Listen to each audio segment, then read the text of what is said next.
Close enough. All right, we give praise, esteem, and honor to the living Elohim in the name of Yahuah HaMashiach this day.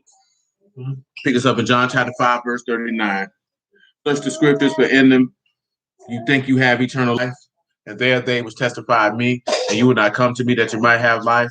I receive not honor from men, but I know you, that you have not the love of Elohim in you. I come in my Abba's name, and you receive me not. If another shall come in his own name, him you will receive. How can you believe which receive honor one from another, and not the honor that comes from Elohim only? Do not think that I will accuse you. The Abba, there's one that accused you, even Moses, to whom you trust. Had to believe Moses, you would have believed me, for he wrote it. But if you believe not his writings, how should you believe my words? Psalms 138.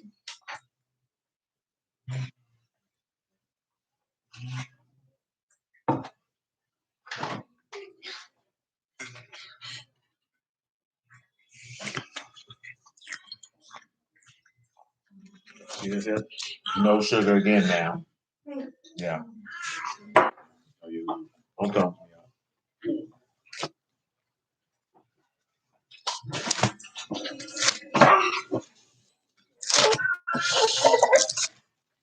Michael. Hello, sir. All right, when you place your bag down, come on over here, sir. You got a lot of weight on your shoulders, so get yourself situated first. Psalms 138, I will praise you with my whole heart. Before the gods will I sing praise unto you. I will worship towards your Kadash temple. And I will praise your name for your loving kindness and your truth, for you have magnified your word above all your name. How are you? Why are your hands so sweaty? You seem like you got taller since last week.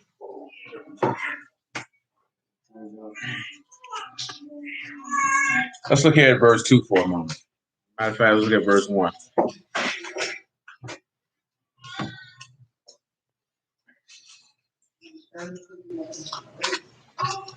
Now, of course, if he's saying that he's going to pray before the gods, he will sing praise unto you. Shalom, Brother Harrison. What gods is he talking about?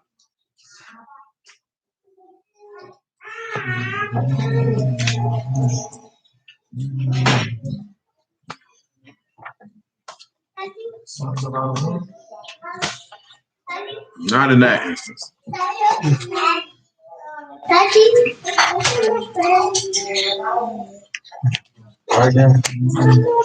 No. Anybody have any idea? Going once? Going twice? Exodus chapter 22. Exodus 22 and 28.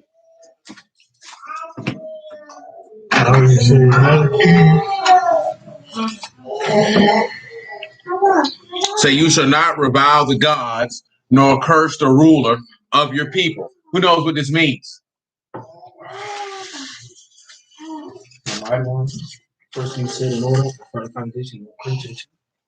And this one here, you know, Elohim also means what? A ruler or a judge. So that means now we need to come over here to Deuteronomy chapter 1, if you would.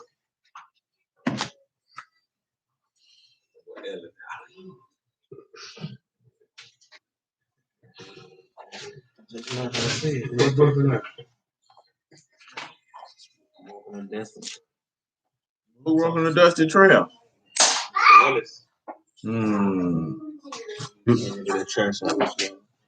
Oh yeah, that boy, that crazy, man. Deuteronomy 1 and 15. But definitely character. That nigga that crazy, man. That nigga Big Greasy crazy too. That nigga that crazy. I open up a file on my brother like myself. Yeah, you can't open up no murder case. That's a cold case anyway.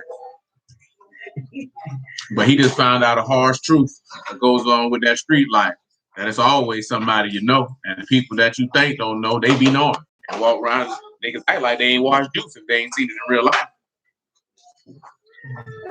Brother, man. Nigga kill you and come to the funeral. You know what I'm talking about? Hug your mama, kiss your mama, eat your grandma potato salad. He the one pulled the trick.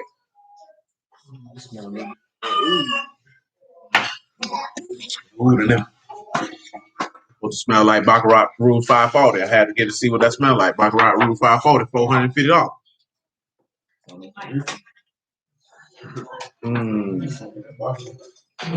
Shoot.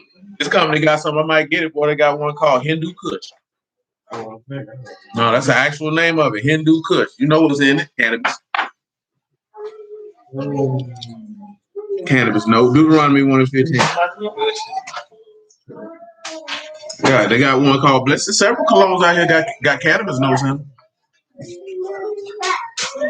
So I took the chief of your tribes, wise men, and known, and made them heads over you, captains over thousands, captains over hundreds, captains over 50, captains over 10, and officers among your tribes. You done talked about a captain before. You know, that's a good old Sar. Sar, that's a leader. That's a chief, that's a chieftain, that's a captain, that's a noble, that's a prince, that's a head. That'd be the same as a god. Sometimes you have the construct of it say gods is referring to those who are rulers amongst the people. Do you not remember that when Paul got slapped in the mouth? What did he say? Well, look and see. Acts 23 and 1.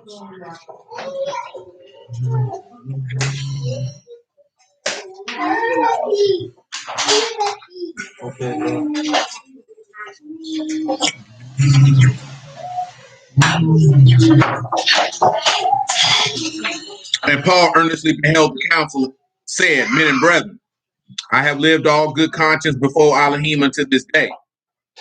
And the high priest Ananias commanded that them that stood by him smite him on the mouth. Then said Paul unto him, Elohim shall smite you, you witted wall. For you sit to judge me after the law and command me to be smitten contrary to the law. They that stood by said, revile you Elohim's high priest? Then said Paul, I wist not, brethren, that he was the high priest. For it is written, you shall not speak evil of the ruler of your people. Let's look at revile. And y'all making too much noise. That means somebody want to cry. And not cry because they're upset. Is that what's going on? You tell me.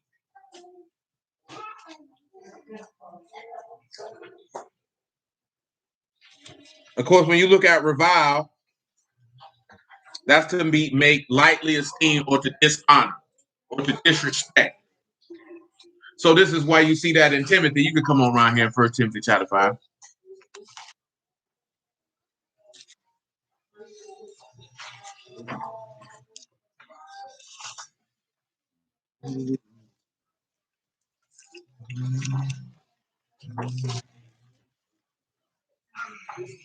First Timothy 5 and 1.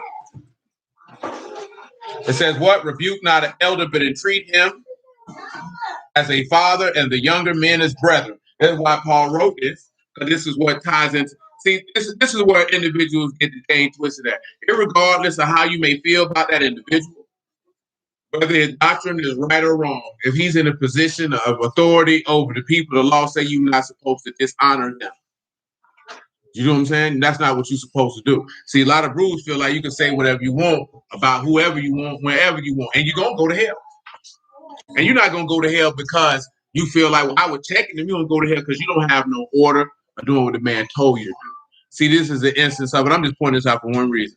That individuals say they keep the law, but they actually don't.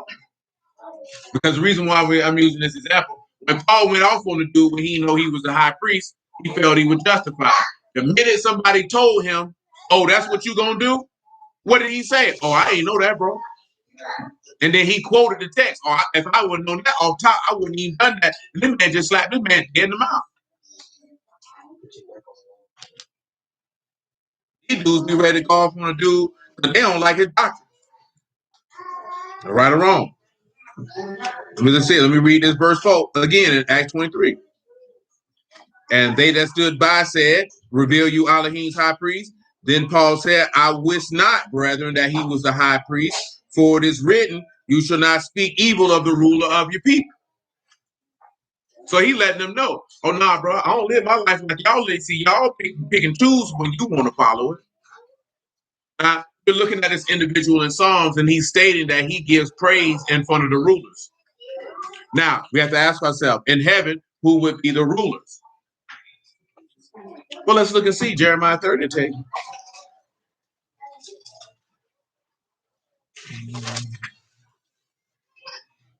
Eugene, stop playing and put your sock on. 30.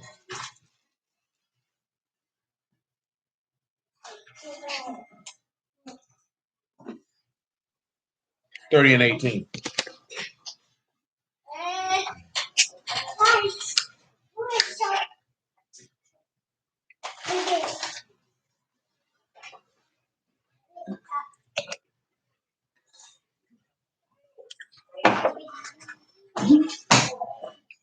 Thus saith Yahuah, behold, I'll bring again the captivity of Jacob's tents, and mercy on his dwelling places. The city shall be built upon her own heap, and the palace shall remain after the manner thereof. And out of them shall proceed thanksgiving, and the voice of them that make merry. Shalom, man. I will multiply them. They shall not be few. I will also esteem them. They shall not be small. The children also shall be as aforetime. The congregation shall be established before me. I will punish all that oppress them. And their nobles shall be of themselves, and their governor shall proceed from the midst of them. I will cause him to draw near, and he shall approach unto me. For who is this that engage his heart to approach unto me, saith Yahuah? All y'all come from back there. Come here. Everybody come back there. You come here. Come here. Who else back there? No, I know you wasn't talking, but I'm calling everybody. Come back here. I know you wasn't talking either, but I'm calling everybody from back there. Hey, stop playing. Keep your mouth shut. Pay attention. If it don't apply to you, don't have your face balled up. If I hear your voice, I very well may slap you in your mouth. It could happen. It may not happen. But if you roll the dice, you're going to find out. Now go. What may I do for you, Joe? Yes. Granny, go sit down. Sit right where you were there. Shalom, Brother Reynolds. No, sit right now. What does verse 21 say to you? Yeah, that boy definitely got time.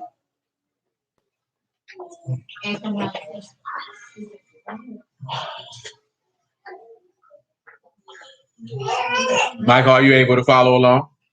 Are you able to keep up? No. Very well then, sir. What does verse 21 say to you?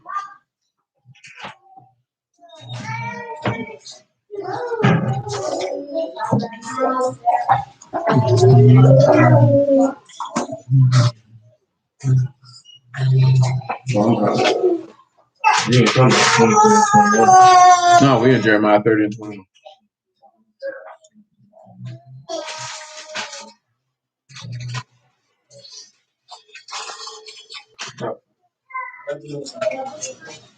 Oh, no.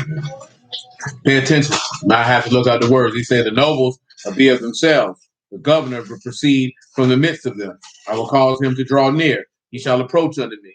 For who is this that engaged his heart to approach unto me?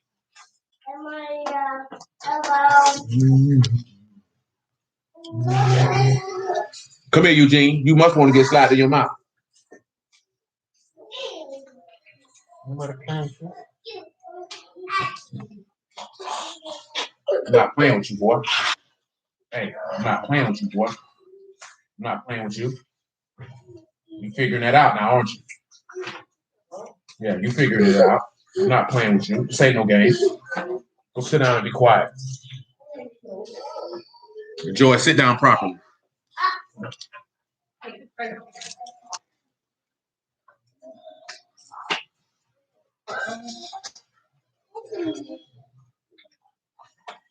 Anybody? Oh, this is easy. I thought it'd be an easy one for you. Well, let me tell you what engage means. If you don't know, Arab. Do you remember that word? Ayin Roshan Bat. To pledge, to exchange, to mortgage, to engage, to occupy, to undertake, to give pledges, to become a surety, to take on a pledge, to give a pledge. I was thinking about this because you said it. Say, for who is this that pledged his heart to approach unto me? Exchanged or mortgaged. You know what it is, the mortgage, son, don't you? What's a mortgage, Lee?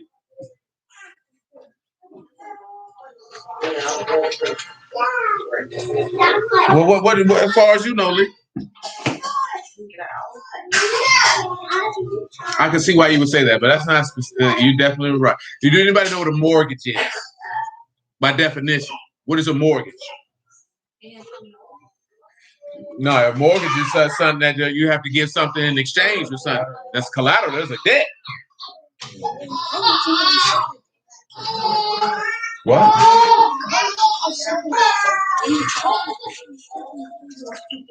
Yeah, I know. He's finna get him. Ayana. Yeah, mortgage is actually a security for debt. Yeah. We'll see. We can do the etymology on it, but it's a security for a debt. Y'all too loud, little children. Be quiet. Now, of course, they tell you it's a legal agreement by which a bank or a creditor lends money at interest in exchange for taking title of the debtor's property. See, basically, when you have a mortgage on the house, that's proof that you don't own it. You have a mortgage, the bank owns it. So when people tell you they're a homeowner, actuality, they're a lie. They're grossly misinformed. If you're paying a mortgage, you do not own that home. Because the house is the collateral for the loan. Because if you don't pay it, then they foreclose it and take it back. So yeah, people say they're homeowners, they're not. You're just paying rent for a little longer than the average person. At least you're paying. Let's put it to be correct. You're paying rent with the opportunity to have equity in the future. Is what you're doing. Hopefully, if things don't fall apart, you know what I'm saying. But also, you have the leisure to sell said property, which of course you would only get the money left over after the mortgage was extinguished upon its sale. Now you just don't be able to say, I just keep all the money and then the bank don't get theirs. Oh no, the bank get theirs off top, you get what's left. That's not anybody who done bought a house, but the reason why people be messed up in the head is ain't nobody honest with people about what they're actually doing. There's nothing wrong with going to buy a house, but just know it's not yours. If anybody for any reason can come take something from you, it's not yours. You know what I'm saying? According to these people's laws, y'all already know your children are not yours. Because the state can come take your children at any given time. Because the minute that they issue that birth certificate and you put your name on it, you signed your rights to your children over to the United States Corporation on that day. You pledge them as a security against debt, and legally, the children belong to them. And just so you know that. Who was not aware of that? Michael, were you aware of that? Yeah, you didn't think I know you were hiding over there. Huh? No, you ain't got to sign it. No, I mean, somebody got to sign it. It don't matter if both of you sign it. You born on the soil. Somebody got to sign it. At the house. If they issue out that birth certificate and you put your name on it, yeah, because guess what? They bring it from what I've been told. They bring it to you real quick too. Don't get your junk. I wasn't aware of that. Are you aware of that? I don't know if I ever signed the birth certificate. I don't know if it's signed. My name printed on it. I don't know. I don't remember. Now, if you're married, the father has to sign it. That's right. See, that's where the game get twisted up. This was a conversation on a couple podcasts. I know Fresh and Fit had to straighten the chick about that. Kevin Samuels had to straighten the chick about that. If you're unmarried, no, the man doesn't have to sign it. But if you're married, by law, the father got to sign it. That's what I was thinking. If you at the hospital, your wife, you got to sign that birth certificate. I'll leave. Try them now. Shoot, truth be told, if you slide in there talking about you the significant other and she giving birth to another nigga baby, they might have you sign it. And once you sign it, you on the hook for that child.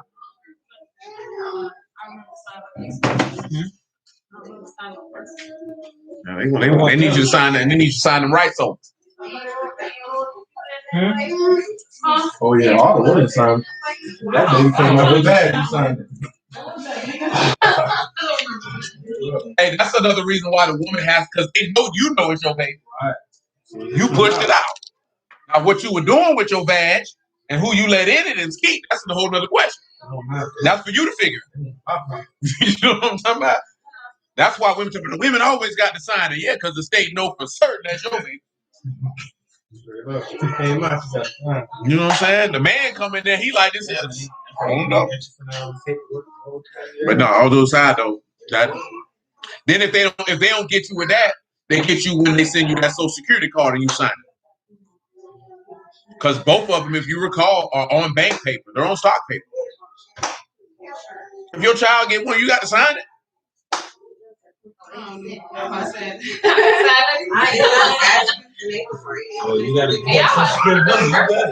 If you get a Social Security card, don't you got to fill out a form to get it?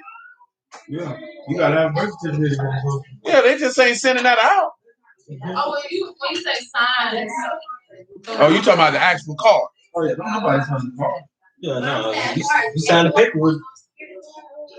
Yes, you got to fill out paperwork to get a Social Security card.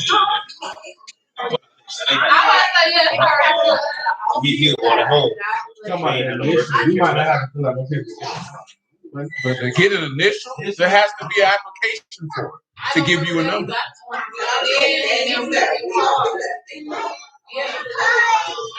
In the hospital, I think they're kind of automatic. That's what you signing. Whatever you sign. You know how you saying no? Did you read any of them forms that you signed all the way through, or did you just sign them and go? I did. That's what exactly. You tell me, you know you ain't read them. Sign here, sign here, sign here. You ain't know what you were signing. I was proud when I said that. I was trying to find you with that. Oh, baby. Hey, get your feet off. On birth up. They had homework, but she had to get paperwork. I mean, yeah, she was. Yeah, she had to get off the grid. You know, because she's healthcare for them. Yeah. She was off the grid. You even have no sense. The whole point is you leverage the system. You leverage your taxes, getting a refund. You leverage. Shalom. All of that. Let's look at the etymology of mortgage. Go ahead.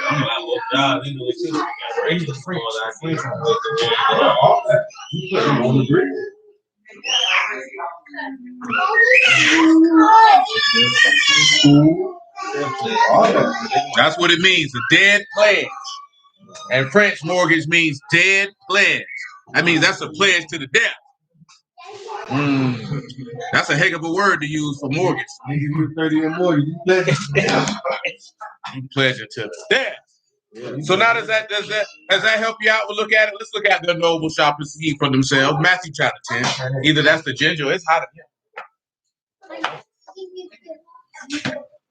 here. You know you always cold. Hands cold, feet cold.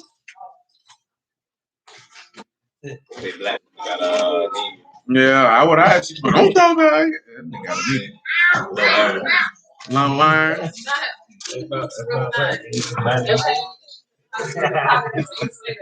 See that nigga get like I said, no, not. I don't have no. That's what the white people say. That's what the white people say. Now, is it that? 10-1, Matthew.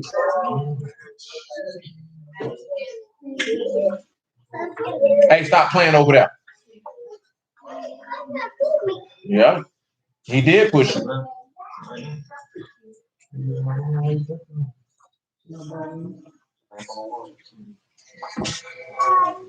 He said, when he called unto his 12 disciples, he gave them power against unclean spirits to cast them out and to heal all manner of sickness, all manner of disease. Now, the names of the 12 apostles are these: the first Simon, who's called Peter, Andrew, his brother, James the son of Zebedee, John his brother, Philip, Bartholomew, Thomas, Matthew, the publican, James the son of Alphaeus, Labius, whose surname was Thaddeus, Simon the Canaanite. You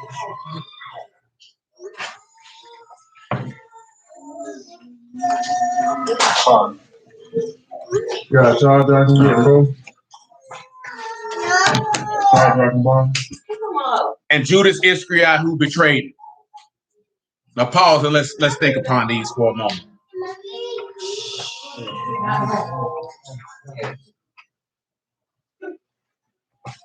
Think on that on a moment. Are these not nobles? What did we read last night as it pertains to the 12 apostles? I read something about the 12 apostles last night. Who recalls? Yeah. Are you asking me or are you telling me? Oh, it's not the question, but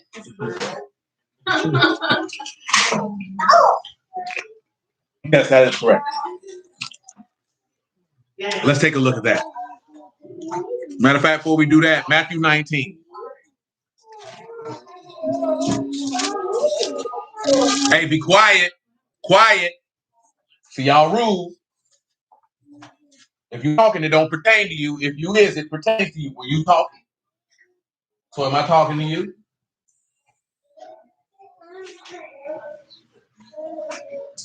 Am I talking to you? Then who am I talking to? Was Lizzie talking? So why would you point that list? Saya was talking? So who was talking? So Leah was talking. So the wall was talking.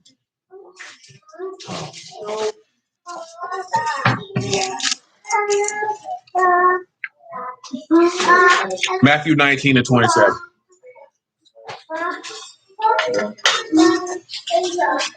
Then answered Peter and said unto him, Behold, we have forsaken all and followed you. What shall we have therefore?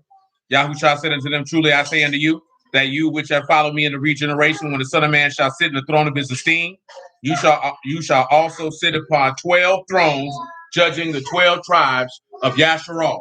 Let's go to Revelation 21. Quiet. You being rude, boy.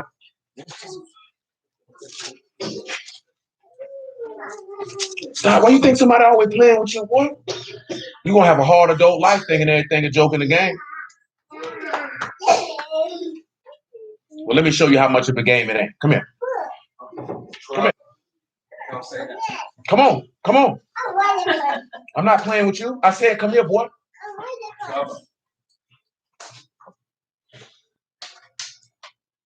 Nah, put your hands down.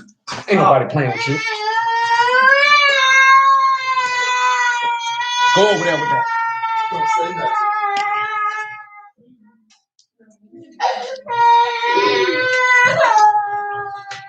Yeah, you go in there skinning and grinning. You brought that on yourself.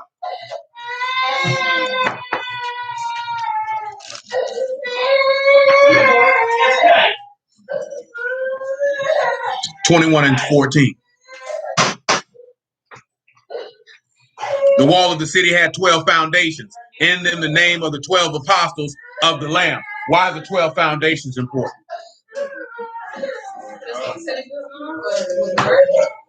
Well, he did tell that in Mike. He told that, at Matthew to Peter. But it's another reason. It's in the law. Hey, what was the previous number? What do those 12 foundations represent?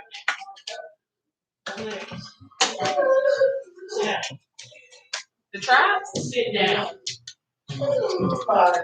Is it the tribes? Are you sure? Can you just tell me?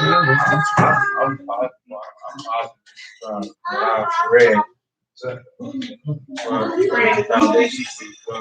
Well, 12 gates for the 12 tribes. What about with Ishmael? No, but this is the first thing we'll use. Exodus 28 and 16. But not even that. I don't even want 28 because that's not what I want. That's at the bottom. That's for something else. That's for something else. I'm trying to recall what it's at.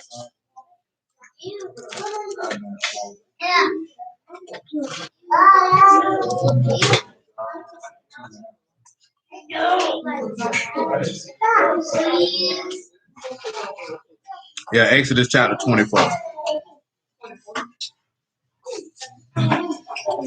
24. You can pick it up at verse 1.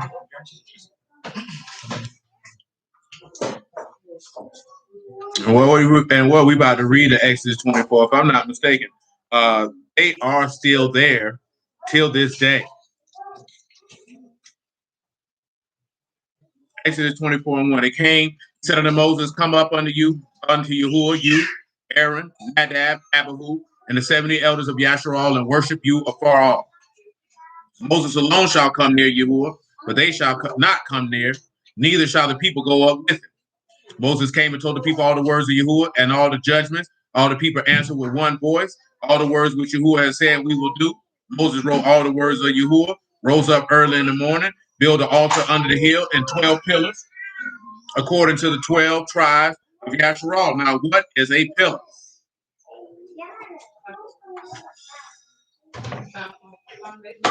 It's a monument or a personal memorial. And like I said, they're still, if I'm not mistaken, they're still there in the exact spot where the books say they at. Because they went over there and they found them. And they don't like to display the fact that they went over there and found them exactly where they're at. Just like they went over there and found the rock that Moses split. They know exactly where it's at. They done took photographs. You know, the white folks like to go over there and look at that stuff. See, Dad told me the moving job he had when he did for the lady, she came out and said, let me pray for you. And when she got finished praying, I guess you know what she said. What you think she said, Shayla? That lady said, don't you disrespect her gangster like that. She said she wouldn't dare say in the name of Jesus. That lady said the name of Yahuah HaMashiach. And they said, looked at him and said, yeah, I'm on. I'm here. Yeah. I would tell them, Saran, you get to one thing I know, boy. You get some white folk that get down with that word, they be more dead serious than most of these niggas do. Tell you that right now. You know what I'm saying? If they ain't no on some sacred name type stuff, like they just really like, boy, they go hard about that. They take that just dead serious. Like dead serious. Ain't no joking, no playing, no skinning, no grinning. They don't be like, oh, we can't get it right. They looking at you like, what's wrong with you? That's your God. And you around here skinning and grinning. You know what I'm talking about? They have a whole different attitude. See, your attitude is the way it is because you entitled. You feel like you supposed to have that. But yeah, you know what I'm saying? And I'm mentioning that because the people who went over there and did the video, them was some Caucasians. They felt like they needed to go over there and prove the word was true. They went right over there and found Pharaoh's chariot wheels at the bottom of the Red Sea. They went right over there and found them pillars. They went, and it didn't take them long to find them either. All they did was say, well, what did the word say? Went right over there, and there they was. And there they were. But that's what you realize, because what a pillar is a monument or a personal memorial. The apostles are a personal memorial of Yahushua. But here's the question. How are they his personal memorial? Because they spoke of him. He gave them his witness and his testimony. These are the nobles in Jeremiah chapter 30. But now it says the governor will proceed from the midst. Well, let's look and see.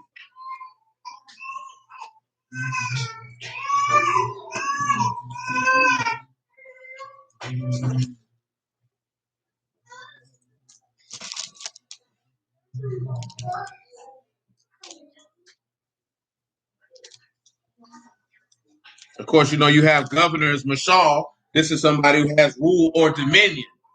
So he that will have rule and dominion is in the midst. Oh, I wouldn't doubt that. I wouldn't doubt that at all.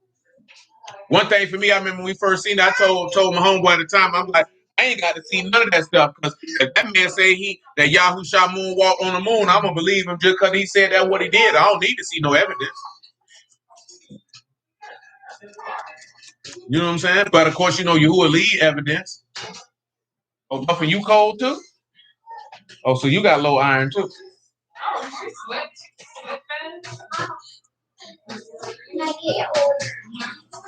I get cold fast. I get cold fast.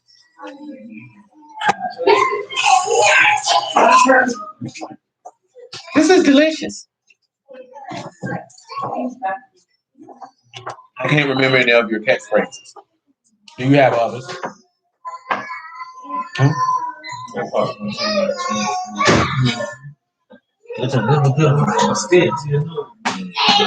That John stank, man.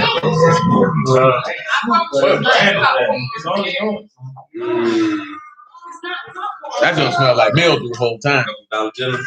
What brand is it? Oh yeah, it might be microwave.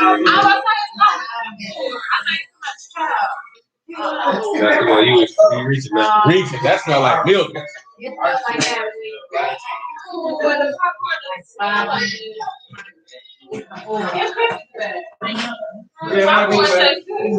That John stank.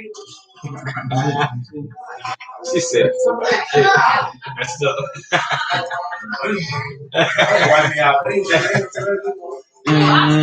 All right, y'all. Let's proceed. He said, "He that has dominion will proceed from the midst of them." What does that mean? That should be very easy. Hello, Malia. Why are you walking around in circles? Now you want to hide. Malik, what you do with Mordecai? Oh, there he is.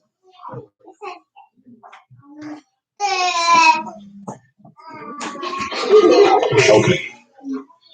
Y'all don't got nothing for your ruler. You're the one who has dominion. Proceed from the midst. Don't worry about it. Zephaniah chapter 3. After that, Luke 24. No. Not Luke 24. Matthew 28. Zephaniah 3 and 1.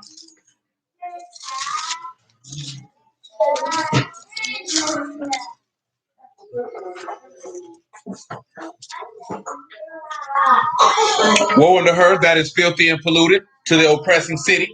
She obeyed not the voice, she received not correction. She trusted not in Yahuah. She drew not near to her Elohim.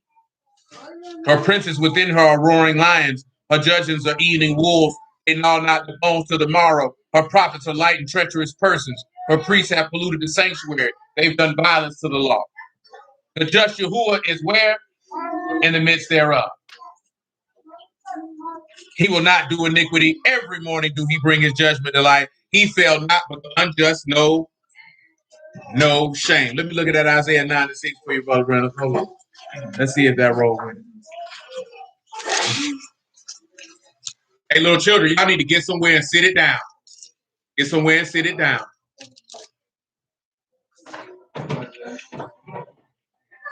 I can see why you would mention that one there, but that's not what we had on that, because you're looking at the dominion or the rule part.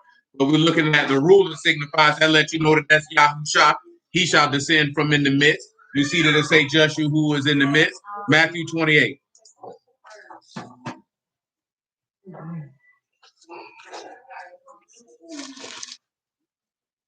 Oh, you want another one, huh? That's what you want. Because you're churlish. You're sottish. Rude.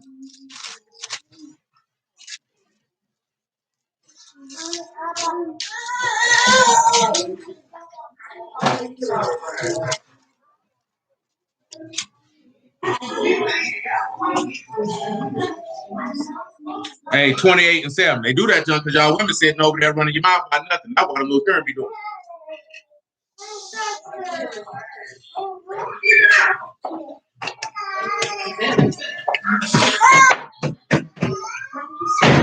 Make that 28 and 6. He is not here, for he is risen, as he said. Come see the place where the Lord lay. And go quickly and tell his disciples that he's risen from the dead. And behold, he go before you into Galilee. There you shall see him, I have told you. And they departed quickly from the sepulchre with fear and great joy, and did run to bring his disciples word.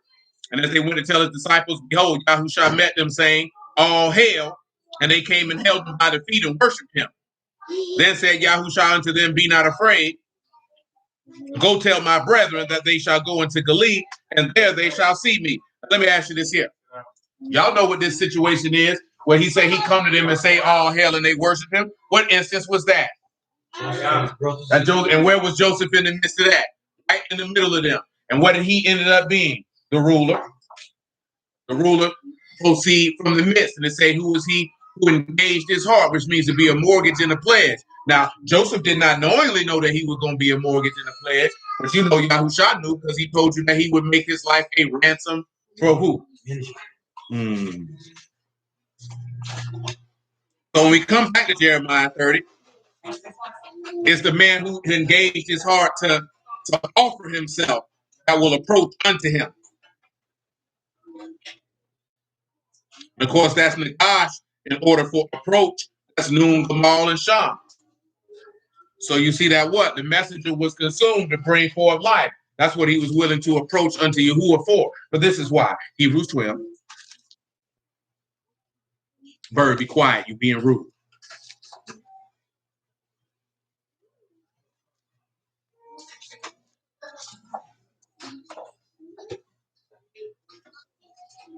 Over 24. After that, back to Psalms 138. And the Yahushua, the mediator of the new covenant, to the blood of sprinkling that speak better things than that of Abel, seeing that you refuse not him that speak, for they escape not who refuse him that spake on the earth, much more shall we not escape if we turn away from him that speak from heaven, whose voice then shook the earth, but now have promised, saying, yet once more I shake not the earth only, but also heaven. And this word yet once more signify the removing of those things that are shaken, as of the things that are made, that those things which cannot be shaken may remain. Wherefore we, receiving a kingdom which cannot be moved, let us have mercy, whereby we may serve Elohim acceptably with reverence and faithful fear. For our Elohim is what? A consuming fire. Now see, when you know that you approach unto him, what are you approaching unto him for? In order to be purified. Remember, he tell you that in Deuteronomy, right? That he's a consuming fire. And you know, fire does what? It purifies base metal. That's what when people come in and talk about they alchemists. Now she sent me a video this morning. I've been preached where they were taught. This dude wrote a letter, whatever they call that junk on the internet. It's too much stuff niggas do on the internet. But this nigga basically said his woman aborted her baby because she keep astrology. And the dude was like, you know what? He said, that's why I don't mess with chicks in astrology. He said, I don't fool with none of them chicks like that. And I ain't even know about it, but that go right in what we were talking about last night. That's why you don't fool with them witches, talking about this Mercury retrograde. And all. You know what the funny part is? All them hoes that talk all that stuff and they lives being complete and utter disarray. Most of them ain't got no nigga. Most of them not even as happy as they like to purport themselves to be. They fat and sloppy. Or on the other side, as most witches are, they're whores. How many witches you ever seen happy, healthy, and thriving? Being honest, maybe there are. I don't know. It's not like I know a cavalcade of witches. No, I'm talking about no. Like it's several chicks on my page do that talk that stuff. Check your natal chart, and you can know how. If you got to go through all that and know why your child behaved the way it do, you need to just go on and give your children to somebody who can effectively parent. Because clearly you're not up to par. If you need to sit back and look at the moon and check natal chart, your child act up because they desire attention. Niggas, get that boy a hug. You know what I'm talking about? The niggas act like that because he can't read. He's frustrated. Teach him how to read. Take the boy outside. Guess what? Stop yelling at that little girl. I had a man look at man. I was telling somebody who just was shot this other day. I'm like, you know, it's be women who be telling us of their daughters, right? Like niggas be shocked by that. Shoot, this old bald headed skank hoe knows she done ruin her life. She don't want you to be happy. Oh, y'all think that's a game? Come on, man. Y'all women, boy, y'all know y'all jealous creatures and manipulative by nature, selfish and narcissistic at times. And you think your mama's heaven is different from that because she birthed you? Man, please. I just told them niggas that up there when I told you I went to holler at my man. Man, like, shoot, bro. A lot of these niggas' mamas done told them be a single, strong woman and focus on your career. She ain't got no nigga. That's why that whole Kendra G just got checked by Jim Jones. That junk was hilarious. He said, when you gonna marry that woman? He said, oh, you got a husband? Does your mama got a husband? That could even be. You ain't got a husband and your mammy ain't got one. You know what I'm saying? But guess what she on the internet doing? Reporting herself as if she's just this great. And she said, the woman said, I got my eggs frozen. Baby, you 41 years old, baby, it's over. Oh, that's what them hoes do. And they ain't got no nigga, they still want to have a baby. I'm gonna free my eggs. You know what I'm saying? What you think somebody gonna come through and scramble them, make them over easy? It's over with you, man.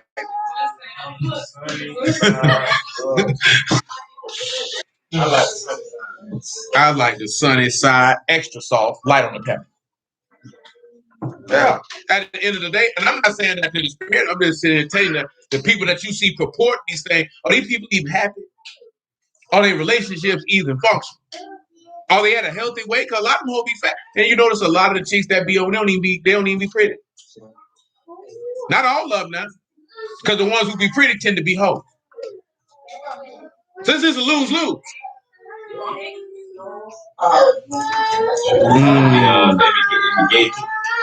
I can believe it. It's a couple people on my page like, get your tiles, natal chart. See that woman stuff, man. When I was listening to that junk last night, boy, someone was on that nigga show last night, and her daughter came in the room at 1 o'clock in the morning. That nigga said, why you baby up? That little girl was like this here, Mama, I want this. And he said, I want this. That little girl was like, she telling her, go get in the bed. That little girl like this here, nigga, F you, Mom. She didn't give her what he wanted. That little girl stormed off. She told me, she told her, you just go in your room, you're embarrassing me. Yeah. But now this chick was like, you could tell to a certain extent, she wanted to slap the fire out of the little girl.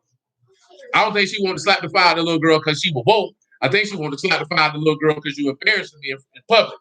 You know what I'm talking about? But the point what he was talking about is the difference of generations. Because this nigga was like, I wouldn't have dare came in my mama's room at 1 o'clock in the morning talking about nothing.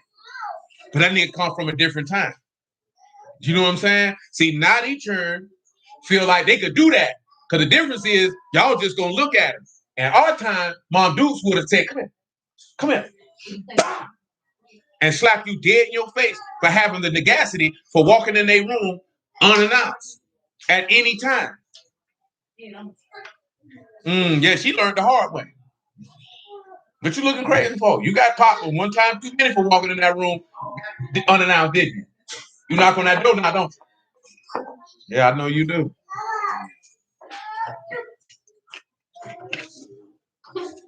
don't know what's going on.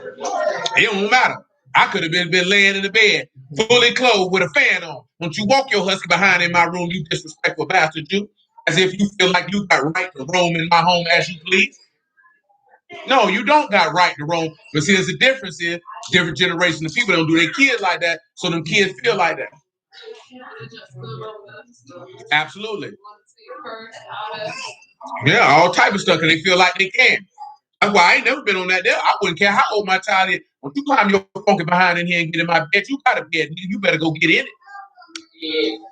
The only way that's allowed if you crying out, I'm scared. Then I take you and bring you in there. If you just feel like you're going to walk up in here and climb up in the bed, I'm going to push you right out.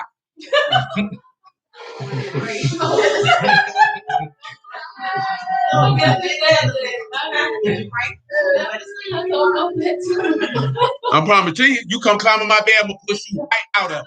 Then you put me out the bed. So did, nigga, because you know you had no business coming in there.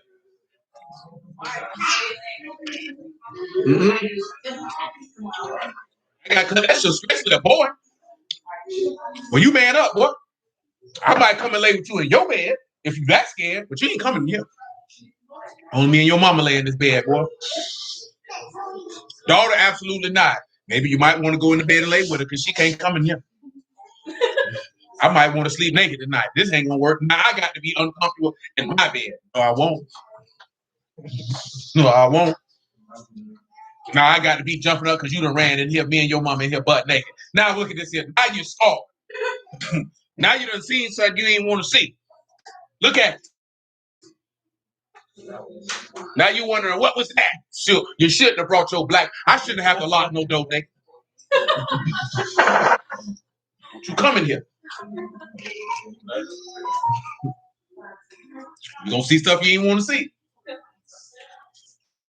Cause some of y'all done walked in there and you were traumatized for a good 3-4 months. That nigga said definitely.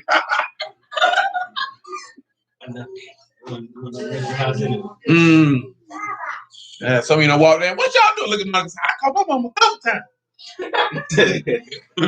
Look at it. I love that.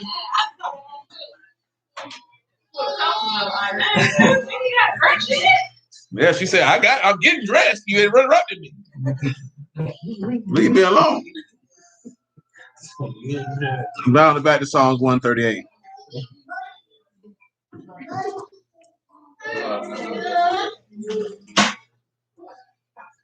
Now that joke was funny because he was just, I mentioned that for a reason. He would mention that in regards of the discipline of what a woman would do versus what a man would do. You know what I'm saying? Because, see, y'all gonna do all that yelling and screaming, or you just gonna do like what she did and just let it go. Versus man, if he got any type of masculinity about it, so it's gonna be you're gonna already know what you can and can't do, the structure of it, and the potential consequences for violating that. To the point they know that if she had a man in there, 9 times out of 10, that little girl already got enough sense to know not to come in there. Now they were talking about in regards of you got a 6-year-old child who don't see you, and you asking a man to come in and dwell with you with a 6-year-old child who don't even see you. You know what I'm saying? So what you think that little girl gonna do towards him? This little girl don't even respect you. She learn how to get the look. But see the look. Sometimes that look get lost because they around here feel like they don't want to be harsh on that child because their daddy ain't there. You gotta whip her first before you do that. Whip you all right. You gonna know. Shoot, like this here, right? See, sometimes you whoop, they'll get, see, mine get upset because you come in here, I'm gonna keep throwing you out. Like literally, jab, I'm gonna throw you out. They gotta whoop you. Throw you out. Get up out of here. Because after a while, you gonna be like, hey, keep going down the room. After that, you keep busting in here, then you gotta get whooped. You gotta get whooped because you gotta learn. Because at the end of the day, what ends up happening is that the child doesn't learn that the house don't revolve around them. Like, of course, y'all know when people always have that conversation about who should eat first, and that junk really is about that you're telling the kids that things revolve around them. Like, it's not even about, the adults eat last, the kid eat first. At the end of the day, if you got enough food, it shouldn't matter if the kid don't eat first. If you weren't about running out of food, that means, shoot, you shouldn't have had the turn. You know what I'm saying? At the end of the day, if you worry about running out of food because you ain't feed the kids first, you know what I'm saying? People don't realize that it's not the fact that it's an issue of serving the kids first. Some children learn that they end up becoming entitled. They begin to believe that everything is about them. You know what I'm talking about? And not the individual that caused them to have the ability to not be concerned about where that food comes from. Like I just seen another lady talking about, going to the grocery store is not a break and all this other stuff. And this one talking about to lose my mind. And I'm like, this is funny to me. You hoes is lazy and trash because y'all complain about the least of things. You complain about taking care of children that you help make. That's just lazy. When you talking about you need a break, you lazy. Because I want you, when you say you want to take a break, I just hope when your husband say he want to take a break and he gonna stop working for 2-3 months, that you cool with that. Like I told we had that conversation before. A woman thinking that a man going to work was taking a break. Nigga, how? Nigga, how? But you know what I'm saying? But he went off on a lady last night about doing the school to help part. But your ancestors, you talking about your great grandmothers and all them, they took care of you niggas and went out there and worked in the field and slaughtered the animals, defeathered them, cooked them, cleaned the whole house, cleaned other people's house, and they ain't around here complaining about they needed a break. They weren't complaining about none of that. And half the time, you niggas ain't even got your turn. Your turn in the possession of somebody else. How much more of a break do you need? That just show you the difference of society, that niggas is lazy and mentally weak. So you always crying. I didn't want to sit back, because I mentioned that because if individuals had this mindset about regular stuff, What type of mindset they gonna have out serving Yahuah when they feel like I'm overwhelmed? But you know why a lot of them women overwhelmed and they feel like they need a break? Because they had children and they weren't married. So now you ain't got no man and you carrying both loads and you trying to make it seem like you strong, but you really ain't strong. Yeah, you strong in juxtaposition to the weak nigga you had a baby with.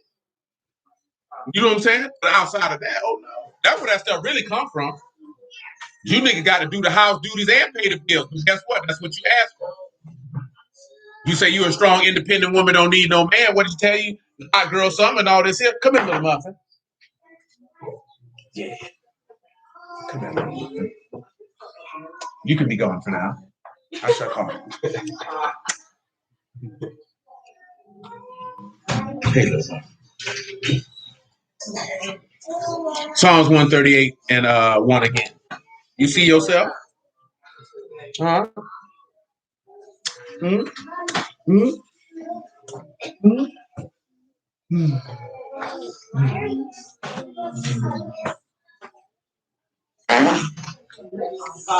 Hey, little muffin. All right, he said, I will praise you with my whole heart. Before the gods will I sing praise unto you. So you're seeing that you're going to be praising him in front of the nobles or the apostles. Those would be the rulers and judges in that time. Verse 2. I will worship towards your Kadash temple and praise your name for your loving kindness and your truth. You have magnified your word above all your name. Of course, y'all know what loving kindness is. That's said in the Mat, magnified. Let's look at all under this magnified. That is on the upon the ground, over and above.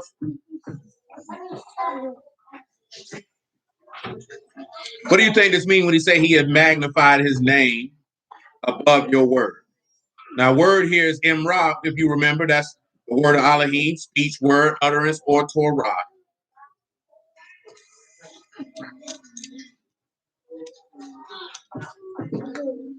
Good.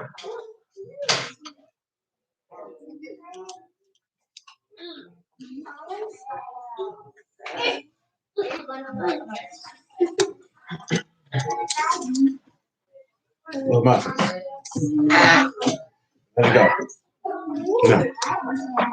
No. No, little muffin. No. What do y'all think this means? You magnified your word above all your name. God. Oh, you're going to have to go if you're going to keep doing this, little muffin. Renee.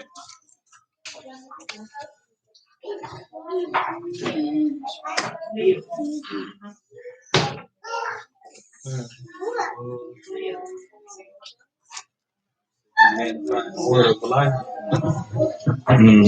Just magnify Yahuah. He said, you lift shit again from the earth to draw. Well, let's look and see.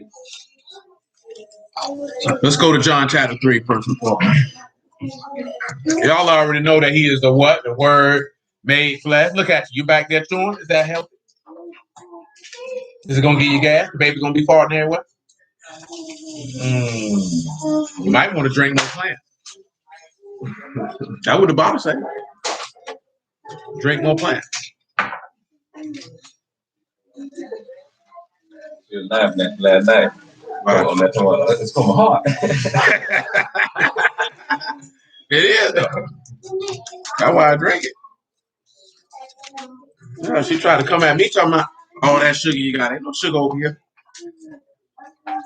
Ain't no sugar over here. Well, it is some sugar, but it ain't that kind of sugar.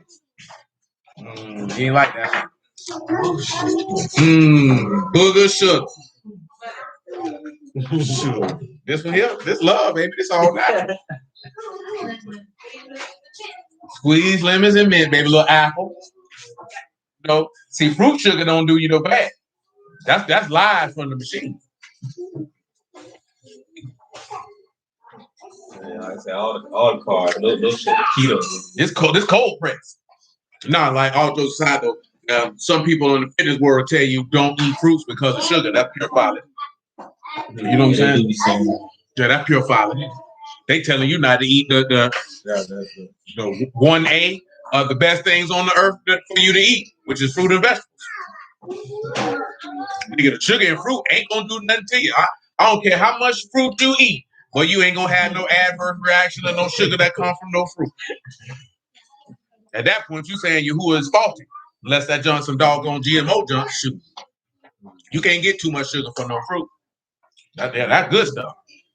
That's better for you because you notice if you eat a lot of fruit, you don't have cravings for the processed sugar that come in treats and whatnot. See, that cocaine. See, that real sugar, that ain't cocaine. You'll be like, they said, "Ooh, I'm feeding for apple, lemon, mint." You ain't walking around doing that. Go for that. Yeah, now see, I will say that. Now I'm talking about dependent people. They telling me don't eat me no fruit. Sorry, come sit down. You sit. It do. You sit. Yeah, them fitness people. Some of them fitness people be wilding, man. Tell people don't eat no fruit.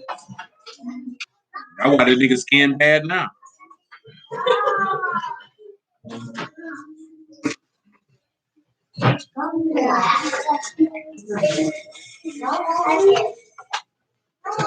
John 3 and 14. And as Moses lifted up the serpent in the wilderness, even so the Son of Man must be lifted up. Now he mentioned John 11, which is what? If the Son of Man be lifted up, he'll draw all men to him. Now, again, think about this here.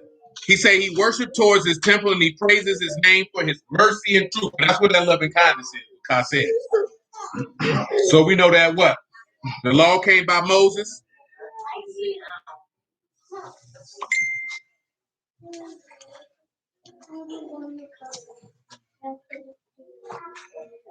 Okay, Sean just mentioned they doing it for content. You need that fructose. See, you need fructose. You don't want glucose. Because the glucose is what causes the insulin spike in your liver, which causes your body to store fat. And glucose is also what helps develop, is it type 2 diabetes? Which the one you got to take the insulin shot? Because you got the diabetes where it's natural, where it ain't because of your diet. Yeah, that glucose what bring in type 2 diabetes.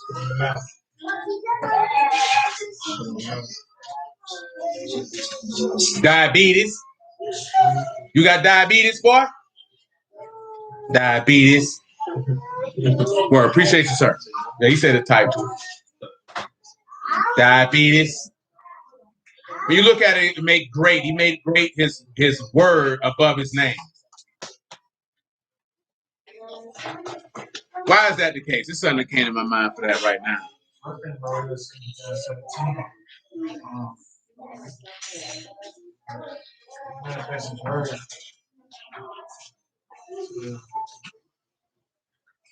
Oh, little muffin took a little stumble. Let me try to recall the words. When you said that, I was trying to think about what he said. 17:6, what you referring to. Let's take a look.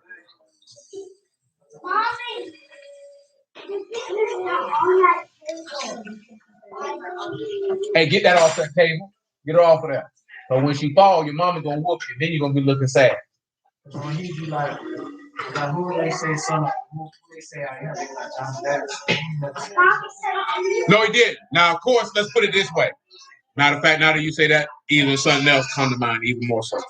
But this is what we're gonna do. We're gonna read John 17:6, right? Let's look at what it say. I manifested your name unto the men which you gave me out of the world, and they were, you gave them me, and they have kept your word. Now they have no, hey, y'all talking back there? Is that what y'all doing? So somebody must want to get slapped dead in the mouth. Who's up to get slapped in the mouth? Oh, I don't have any volunteers? Well, clearly I must, because you over there talking. I feel disrespected. When I feel disrespected, my hand go to itching. You know why my hand go to itching? Because he want to put his 10th hand down across one of y'all forehead for being rude and disrespectful. Now, if you feel that way, as a matter of fact, you know what? I got something better than to slap you dead in your mouth. If I catch you talking, you're going to stand in that porch and you're going to look in here and you're going to stand out there into the heat until I say you can come back in the door. That's what you're going to do. See, I got a trick for you now. If I catch you talking, you're going to stand right out there on that front porch and you're going to look in that screen door and you're going to look stupid. And if I hear you talking to playing, then I'm going to come out there and I'm going to slap you for every word that I can count that come out of your mouth.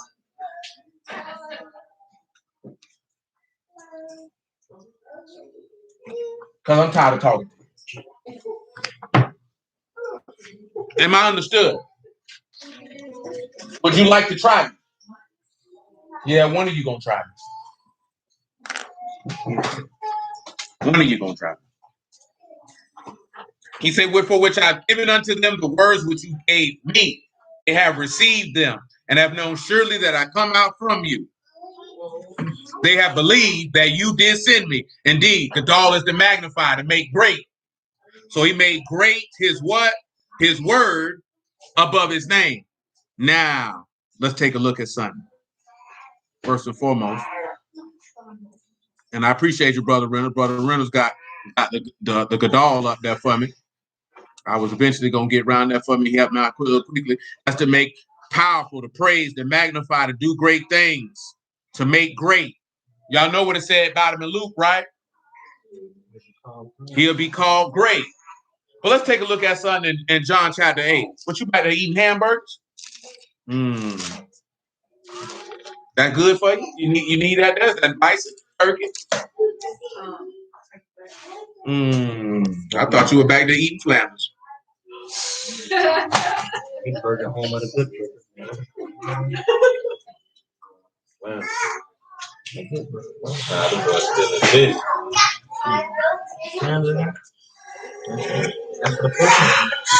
That's the person. Bubble.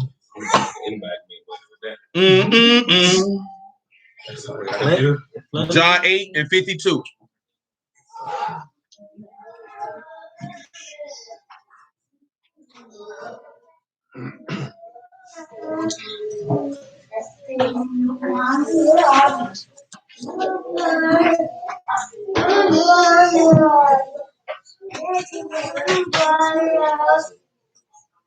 Well, you almost got sent off and didn't even know it. Now you want to look stupid. See, Leah peeped the play. That's why she left. Lizzie just locked up and didn't open her mouth. But I seen this. You almost got sent off. See, Leah ain't no fool. She said, I'm going to go ahead and get around.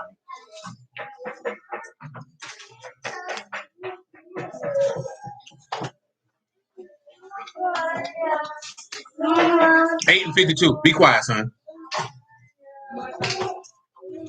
Then the Yahudim said unto him, now we know you have a devil. Abraham is dead and the prophets.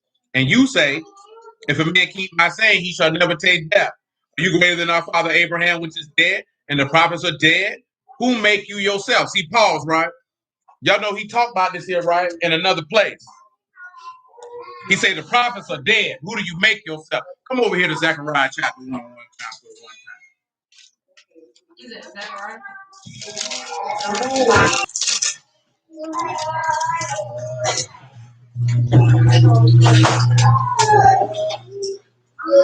Hey.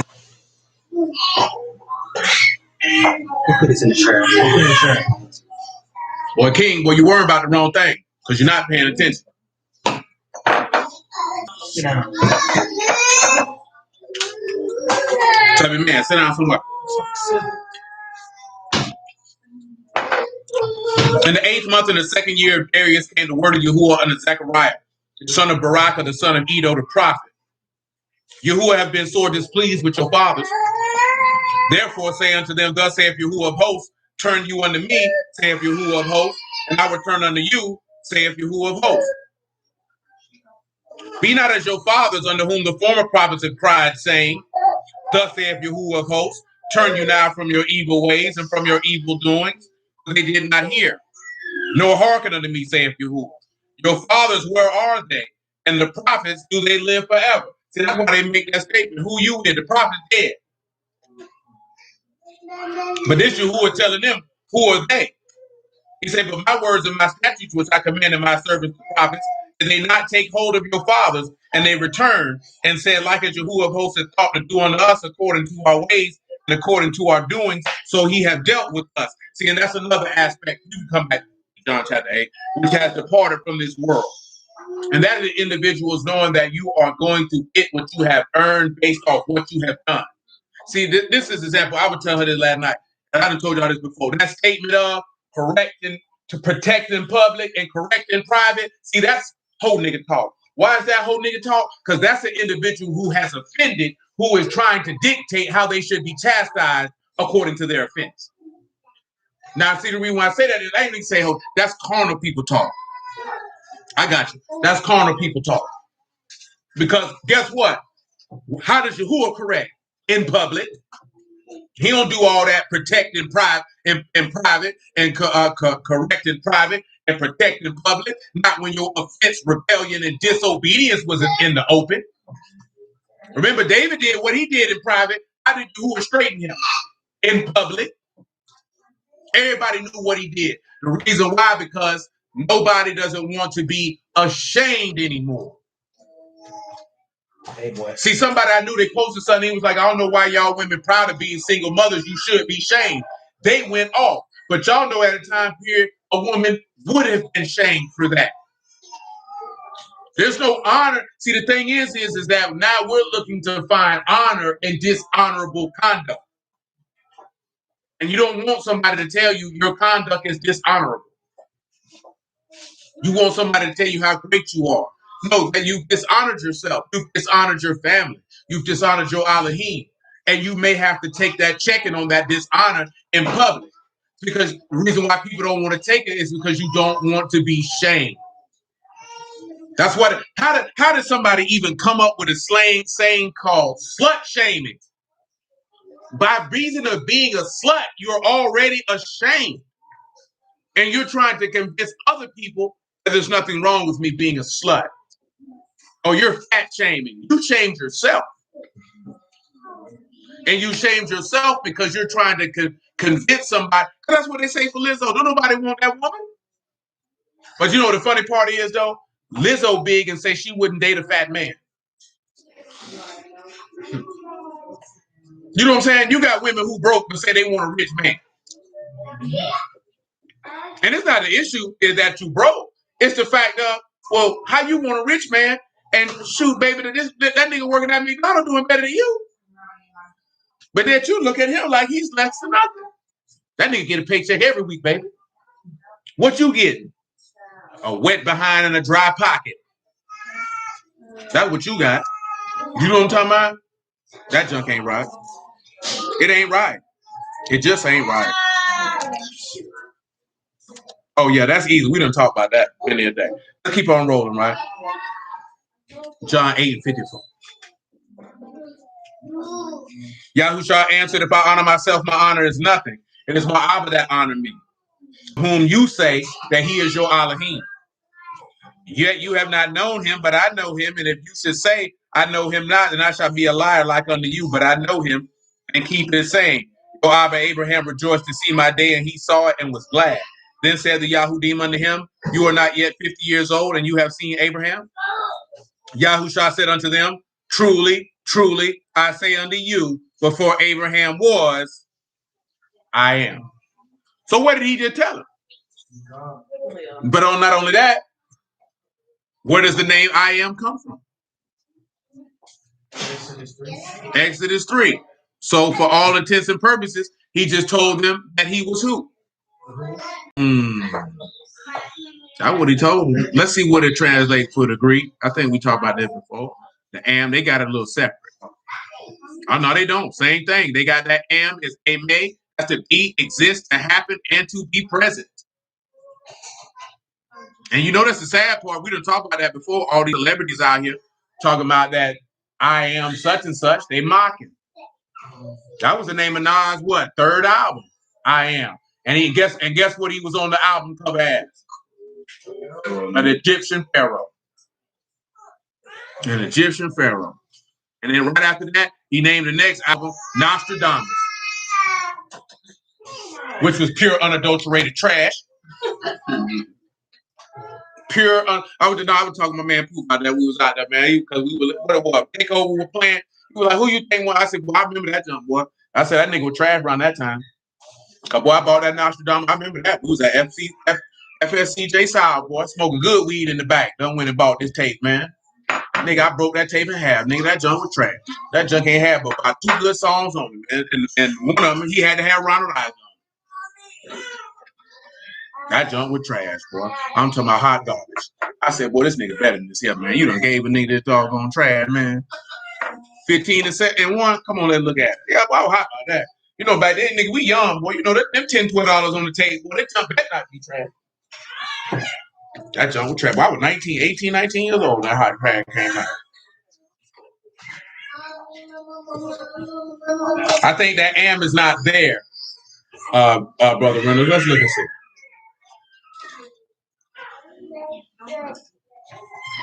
Yeah, it's not there. The I is, but the AM isn't.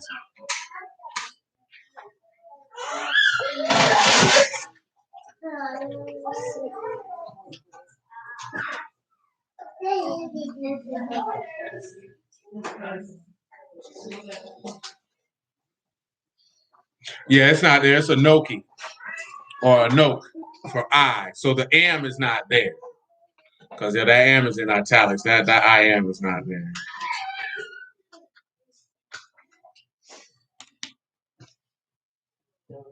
So when you look at this here, right, he magnified his word above his name. Now, the reason why that came to mind, right, he said, I am. Before Abraham was, he told him he is what? Yahuah. But what does the text say about his name, though? What does the text say about Yahushua's name? What does it say about it? It's going to change. That he is going to have a name which no man will know except those who he give it to. Let's take a look at that for those who don't know what I'm talking about. Michael, you know what I'm talking about? No, you don't. What I'm talking about? Where it say that his name gonna change?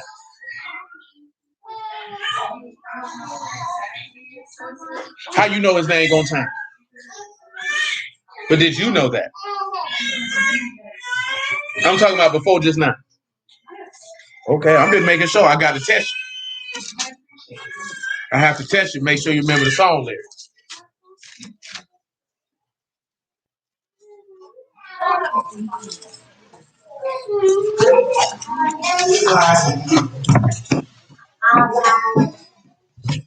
I think it's Revelation 3 that I desire. It is. Revelation chapter 3. 11 is fine.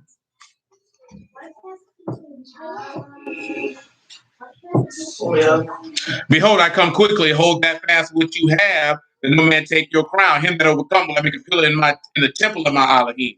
He shall go no more out. I will write upon him the name of my Elohim, the name of the city of my Elohim, which is New Jerusalem, which come down out of Shamahim from my Elohim. And it don't have that I will write upon him. It's not there. It just says, in my new name. No, we'll mention that I will write upon him my new name, but that is not there. It just says, in his new name. This is how he magnified his word above his name, because his name won't be Yahuah when you see him again. His name ain't going to be Yahushua when you see him again. See, a lot of us look at it, see, it's Jesus. See, it don't matter what name you say, that, and it's not really what we're talking about. But I get it, though. When we talk about magnifying and making great his word above his name, because his name is not the focal point, it's the word. Because his name is going to be different when you see it. You don't even know the Father's name. Let's take a look at that in John chapter 3. You don't even know the Father's name. You ain't never uttered his name. You ain't never talked to him. And when I say the Father's name, we talking about Yahuah, Yahushua's father. You don't know his name.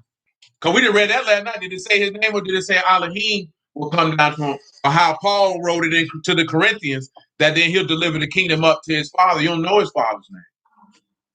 You know what I'm saying? See, but of course we get that because you thinking you've been dealing with the father in the old, and then the son came, and the son is who you were dealing with. Everybody says that. Oh, we've been dealing with Yahushua the whole time. Well, yeah, you have. He just became a man on the back end. But you ain't been dealing with it, daddy, though. You don't know nothing about it. You never seen him. You never heard him talk. You ain't never done none of that. You don't know his name. That's why he told you, I give you the name of who. Why would he need to tell you that he would need to give you the name of his Elohim if you already had it? He wouldn't have to do that because you would have already had it. Why you need to tell me what I already know? See, that's what we don't be paying attention. Is that John 3 or was it John 6?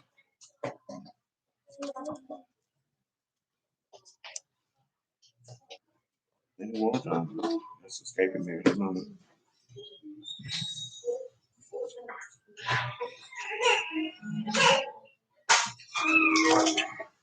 Yeah, because I always felt like the Father was just trying to get us ready to know the Son.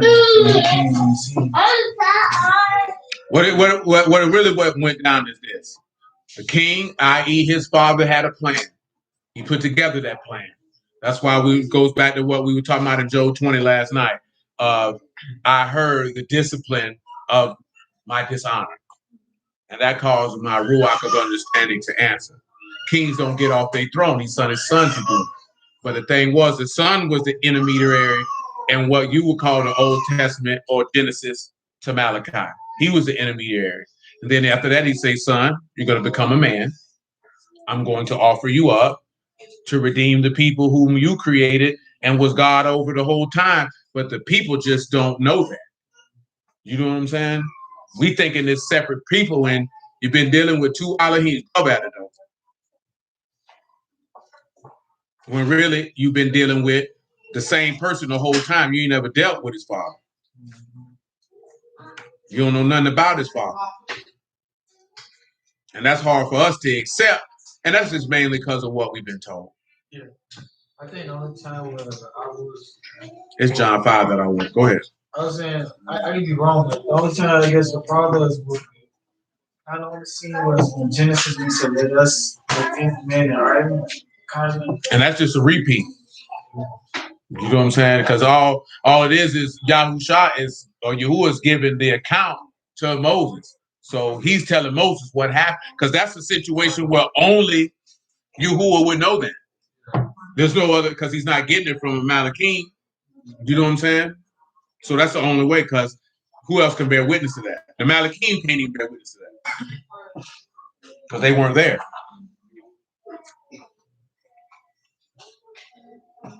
John chapter 5, verse 35.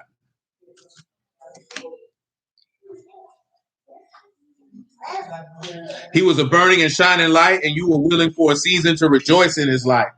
But I have a greater witness than that of John, for the works that which Abba hath given me to finish, the same works I do bear witness of me, that Abba hath sent me. And Abba himself, which hath sent me, have borne witness of me. You have neither heard his voice at any time, nor seen his shape. And look at what he said. And you have not his what? His word abiding in you, from whom he hath sent, him you believe not. And what did he always say? My Abba gave me this word to speak. Whosoever received the word that I speak, say you receive who? Him. This is how he could make great his word above his name, because the word comes from the Father, and the Father is greater than the Son, because he said, what in John? My Father is greater than I. That's how this rolls. That's how that works. That's why the word is greater than the name Yahuah, because Yahuah is not the creator of all things, so to speak, because Yahuah was created by his Father, of whom only if you were found deemed worthy at the last day will you even get to see him. Yes. So when they say ancient days, is that referring to the Father or to you? You can refer to both, depending on the context of when it's used in that Daniel 7. That's the only place where it's used. Because one instance is referring to his father, another instance is referring to him. The Son brought it to the ancient. Yeah. That's how I was. Well, we didn't talk about it not too long ago. We'll do it again. Daniel chapter 7. Not necessarily based on the context of. No, you good. That nigga had a private bank. Y'all niggas ever heard of mid first?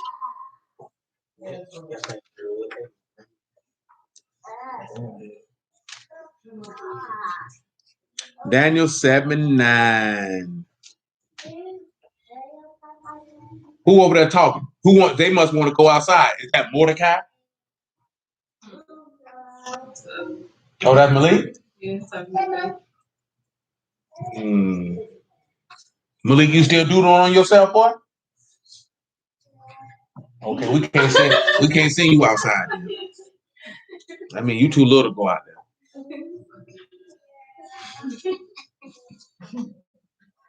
He said, I beheld till the thrones were cast down, and the Ancient of Days did sit, whose garment was white as snow, and the hair of his head like the pure wool. His throne was like the fiery flame, and his wheels is burning fire. Who's the Ancient of Days here? That would be Yahuah here. How do we know that's Yahuah here? We need to be specific. Michael?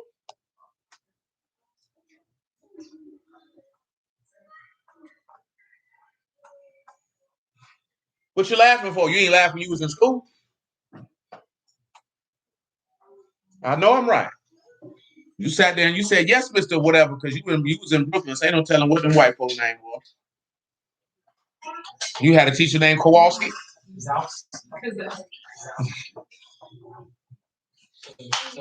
How do you know this is Yahuah and this Daniel 7 and 9, Michael? Think fast on your feet or it's going to go to the next person. You lose out on your prize. Oh, no, that ain't going to work. But that's a nice try. You come back on the next game show. Who's hitting us over there? Who I done spotted? Alicia?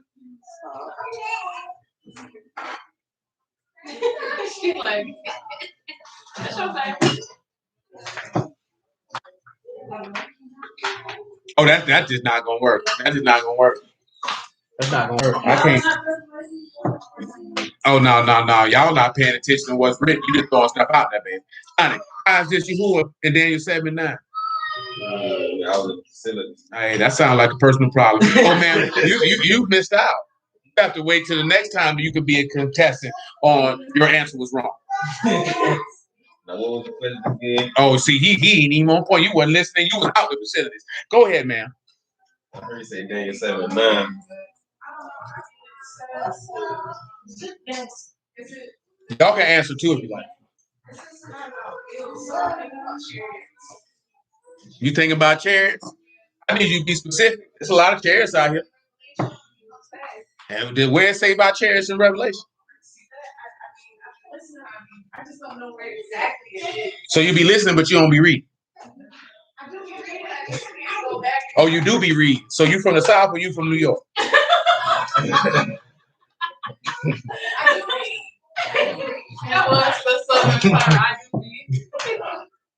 I just got to make sure I got to keep on the toe. You said Ezekiel 1. I want y'all to be as specific as possible.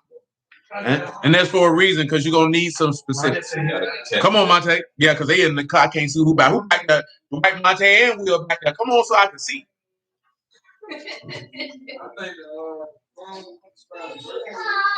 I can dig it. That's what I'm talking about. Got to be specific.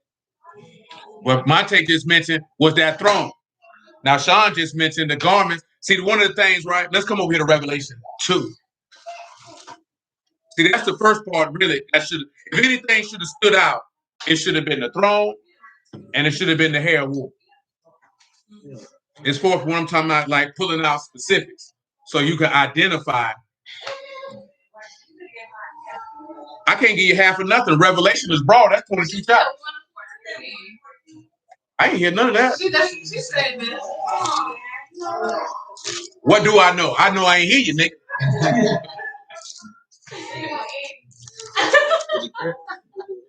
Shoot, it's too late.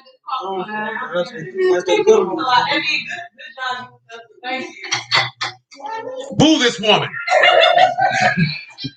Revelation 2 and 18. Now, yes, sir. There you go. Saran mentioned Ezekiel 1, but I just wanted him to drop the specifics in Ezekiel 1. Now, I'm saying y'all could throw a chapter out there, but that don't mean you know what's in it. I'm just saying, yeah. I'm just saying this period. Like, you could say a chapter. If she said Revelation 1 and 14, that's specific. Thank you. I said if. Who is everybody? Me and Stanley. These don't count. Because she ain't even got your real name in her phone. That means y'all friends. That don't count. Shoot. She like your baby. She might lie for you.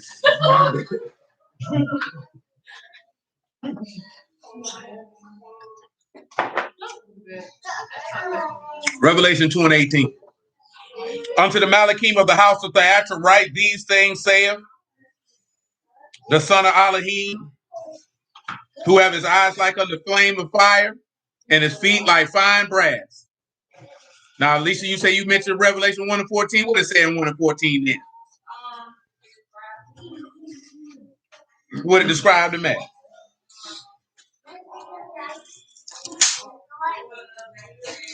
Oh, you don't know what that thing said. What you should have mentioned is 1 and 13, where it mentioned that he had a garment down to the feet. No, I mean on top of it. Because the hair white as snow is in 14. But see, you got to remember, we got the garments white as snow in 13. And of course, you got the throne that's like a fiery flame. Let's get Ezekiel 1, where Brother Saran just dropped on them. Remember, we went over Ezekiel 1 a little bit, not too long ago, on the refresher memory. So, of course, you know we ain't finna spend an inordinate amount of time right now. But right here at the end of, where is it at? Jeez. Right here in Ezekiel chapter 1, right? Verse 26. Then go with Monte mentioned the same thing with the mercy seat, which is the throne.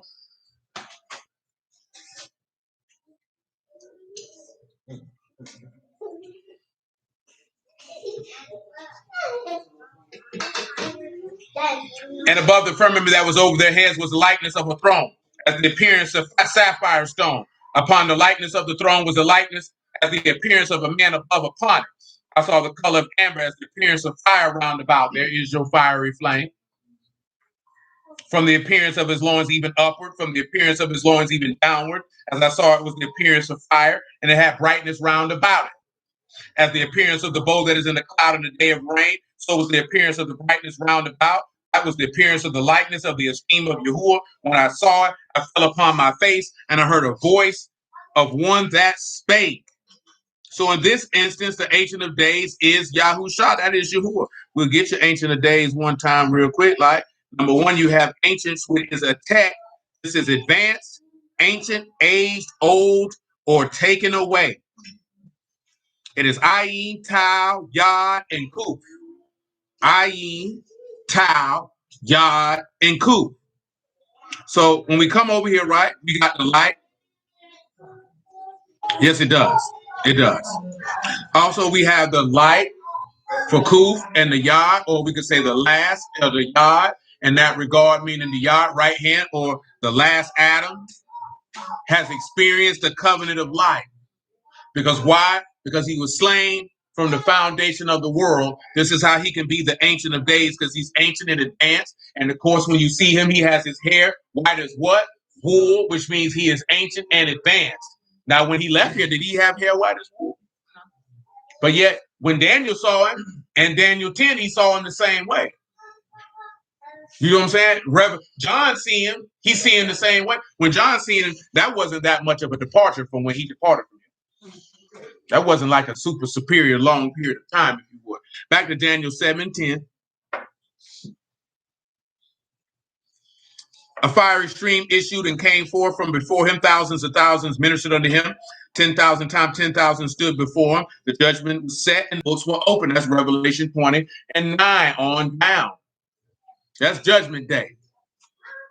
I beheld then because of the voice of the great words which the horn spake. I beheld even till the beast was slain and his body destroyed and given to the burning flame. Y'all know that that's Revelation 20.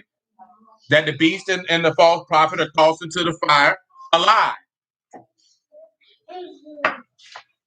As concerning the rest of the beasts, they had their dominion taken away, yet their lives were prolonged for a season and a time. I saw a night visions, and behold, one like the Son of Man, which is what Yahushua quoted. And where? In Matthew 26, when they asked him, we asked you plainly, tell us if you be the Mashiach, the son of Elohim. One like, behold, one like. Now the one is not there, so behold, like the Son of Man. That's what it says. There's no one there, because one would denote something similar.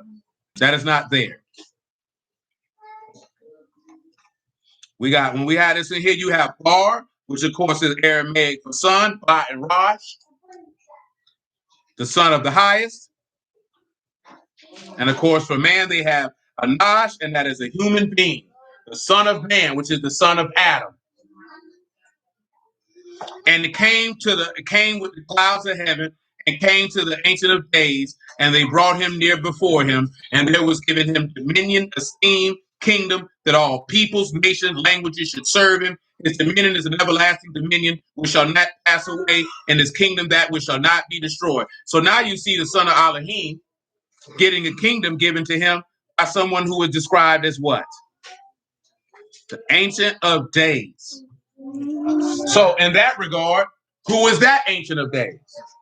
That would be his father. So you see in both instances it mentions Ancient of Days, and it's referring to them both. Now here is the question. Why are both of them referenced as the Ancient of Days? And what possible scripture could you give to prove it? Oh, you want to say because I was with him in the beginning? I can allow it. Does any of you have anything on here? I can allow that for the moment. You looking like you stumped, baby. You okay? No, I'm thinking in my head. What they asked when he told you to go Ohio. Tough and muffin. While you over there playing, you want me to knock your eyeballs out your head? Then come over here and put this in the trash for me. Yeah, that's why I said all that for you to put up. I gotta be quicker than that. Gotta be quicker than that. Oh, there you go.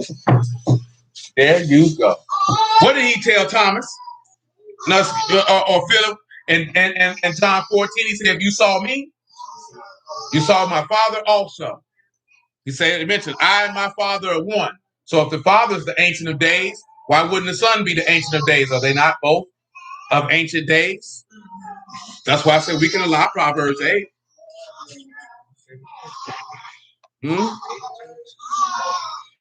Now, Eric mentioned John 9:41. Y'all know what John 9:41 say? He said, if you would have not had sin, then you would say you would see not. But since you say you see, your sin remain. Well, what does that mean? Well, this is what it means. Because he was talking to the Pharisees. That was after he had healed the blind man. Do you know what I'm talking about? And of course, they didn't want to accept the person of the blind man. So the Pharisees asked, are we blind also? He said, if you would have been blind, then you would have not had sin. He said, but since you say you see, your sin remains. So what is he telling you? When you say you know the word, that means you say you can see. Because behold, you've opened my eyes to the wondrous things out of your law. But yet you around here doing what you want to do and living contrary. That means your sin remains. Because if you could see, if you were blind, that means you would have been ignorant of what you were doing. Somebody would have needed to open your eyes to show you the way that you ought to go. But most bruised, they say they can see. That's why they sin remains. I'll give you that one there too. He said he would think about Adam because Adam was blind. That's why his sin could get covered up. He ain't turn around and say he could see. Because if he would have, then his sin would have been remained because you know what you're doing. Adam knew what he was doing, but he ain't know what he was doing. And I still heard another funky hoe around here trying to blame Adam for what Eve did. I can't stand them old pandering punk bastard niggas who be doing that junk. Don't you blame that grown man for what that woman did. He's responsible for trying to cover up what he did. Because he tried to blame her. She ain't had nothing to do with what you did. You did that on your own. You know what I'm saying? But you can't be doing all that junk, man. That's another problem when we live in a current society, especially with the proliferation of now that one thing that nigga BOA said, oh, that's what that video that nigga was going on, there ain't no lie. I don't even know why niggas sit around and listen to women of things that matters, of importance and power and authority. I don't even see why you niggas even sit there and pay attention to that. You gotta be a special type of stupid to sit there and listen to that. And the reason why I say that is because she's not gonna lead you nowhere. So why does it matter? You know what I'm talking about? See, this is the thing, right? If women want men to lead, then you have to keep your input to yourself. If he didn't ask you for it, keep it to yourself. Because I'm going to be honest with you, and most of y'all that ain't never experienced it. Most men who are leaders and masculine do not sit down with women and ask them their thoughts about nothing. You know what I'm saying? That's why they didn't like Trump. Because that was a man, you think he going to sit down so Melania? What you think I should do? Do you even think that she would even talk to him about this? She would know better because he going to look at this whole like, so I'm not understanding why my penis is not in your mouth because your jaws are moving. He looked like the type that would say something like that. You know what I'm saying? I'm just being honest. That's just the vibe I'm getting from. That just to me, that feel like something Donald John Trump would say. You know what I'm saying? That wasn't meant to be funny. You know what I'm saying? Like that just looked like something he would say. You're talking, and yet I'm not being clever. I don't understand. So what I'm going to do is I'm going to go down there and get me a prostitute. Because you know he got one on there. Yeah. Yeah, you know, he keep a prostitute. Yeah, shoot. Prostitute. You know what I'm talking about? That's a prostitute. She trick. She trick. Lick. That's all she know how to do. She ain't spot him, got him. She lick him, got him. But I didn't even know that boy was from Arlington, man. These nuts. Well, that's 2 weeks in a row for that boy. That boy frustrated. And he said, no, you were talking about something about that. Walk right into it. No, he had me watch this video that this dude did talking about the war, and they broke down where all them boys were from, and they say spot them got them from over here. I don't know what a lot of them ugly niggas from. But that's a little ugly nigga. Oh man, they came in Florida. Yeah, spot them got them from Florida. That's your boy Beatbox. That boy from over here. You know? That's why they making all these videos about these boys. And they ain't making videos about 2 rappers from the city. That's it. And the crazy part, according to the police, these boys is probably a part of combined over 100 murders. They just say only 12 to 15 that we can prove. That's why folks say these people just killing people. Wow. This ain't about no drugs though. No, this ain't about no drugs though. These boys killing each other for dissing each other on songs and talking about other dead niggas on songs. That's what that junk is. That junk ain't even about no money half the time. And boy, I'm talking about, and these boys catching dudes broad day. I remember that there when that boy had crashed that doggone car into that rim shop over there on Atlantic by the AHA. Yeah, he died behind one of that junk. Of course, you know the little nigga got clipped in front of the bailiffs. That junk had me mad. I couldn't go to the gym. They had that whole thing roped off. All cuz they say cuz were talking bad about one of their dead homeboys on the song, called him, left him where they called him at. Then I remember the little boy they say went missing.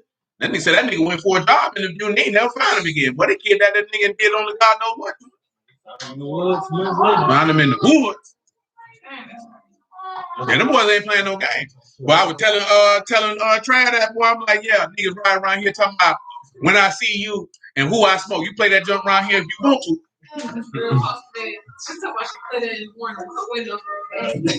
Because you pull up in the wrong neighborhood with that man, boy, you might get shot. All jokes aside. Quietly.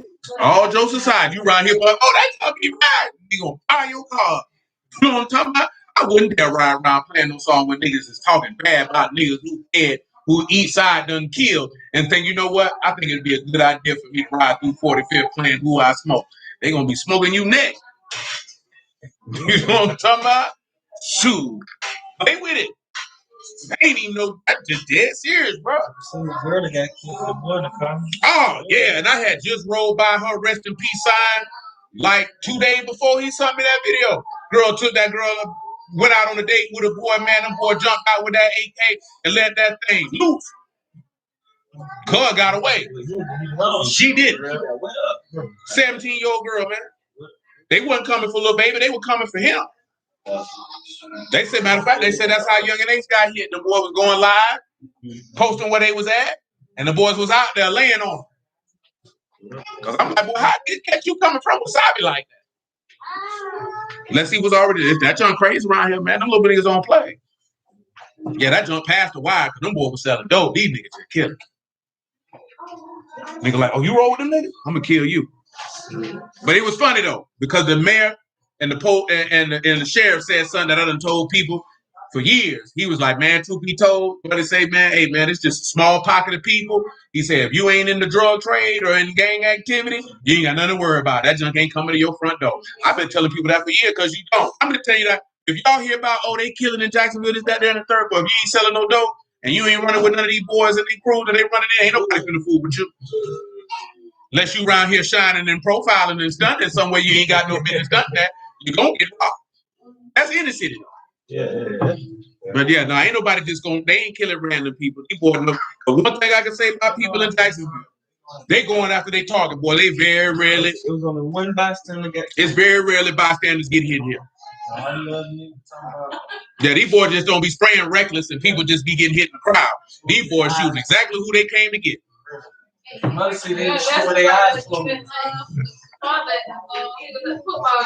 Yeah, that was rough. Them boys, they ain't mentioned them. Yeah, that's about corner.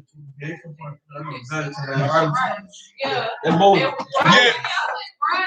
I ride by a memorial every day. I ride by a memorial every day. It's wild around here, man. All I tell you is stay out of sin and stay out them streets. Yeah, stay out them streets, man. That's all I can tell you. Get your black behind out the street, go in the house. When I say go in the house, I mean get a job, nigga.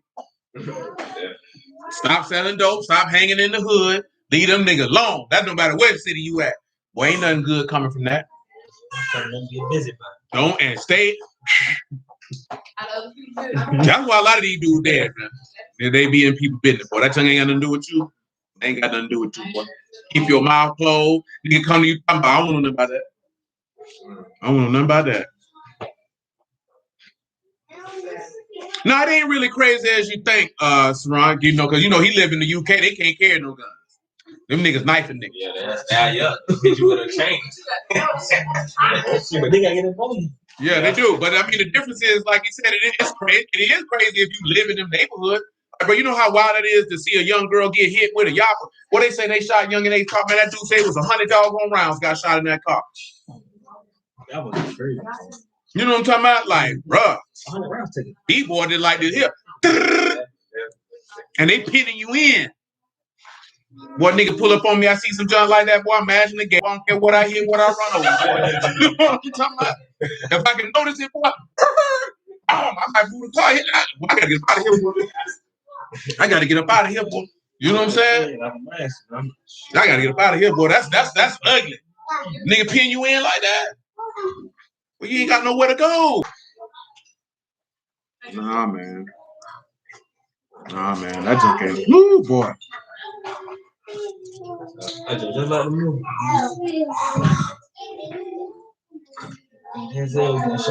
He says Saran said he stayed with a brother in Atlanta in 2019. He had a Glock, AK-47 fully packed, and couldn't see why I was shot. I bet it was. You coming in here, and boy got that rifle laying in him. Like, hey, man, what's going on, man? Hey, nigga running that dope, boy, you pick that file.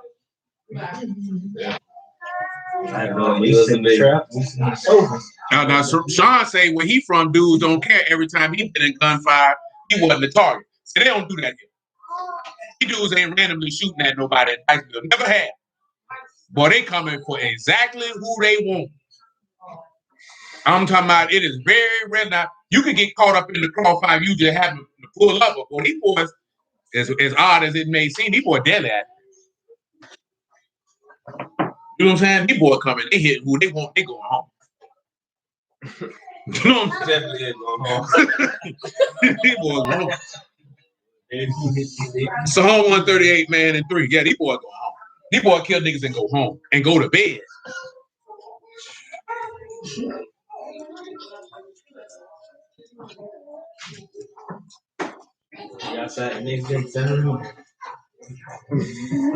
Oh, Eric say one of the dudes who died, he lived with him for a couple years. That was in the car with Ace. He used to tell him stay out of trouble. He played football at UC. Yeah, effectively, yeah. Cuz died just because who he was down with. You know what I'm saying? Because you was in the car with him. One thing for certain, two things for sure. If I know the nigga coming to kill you, boy, I ain't going nowhere with you. I'm talking about nowhere. We riding separate. Well, we going to Wasabi tonight, boy. I'll meet you there, boy.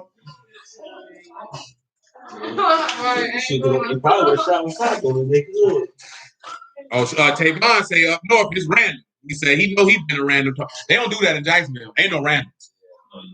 Ain't no random. This ain't no boasting. I'm just telling y'all what the environment is like. They don't randomly shoot people here, boy. They coming for who they looking for.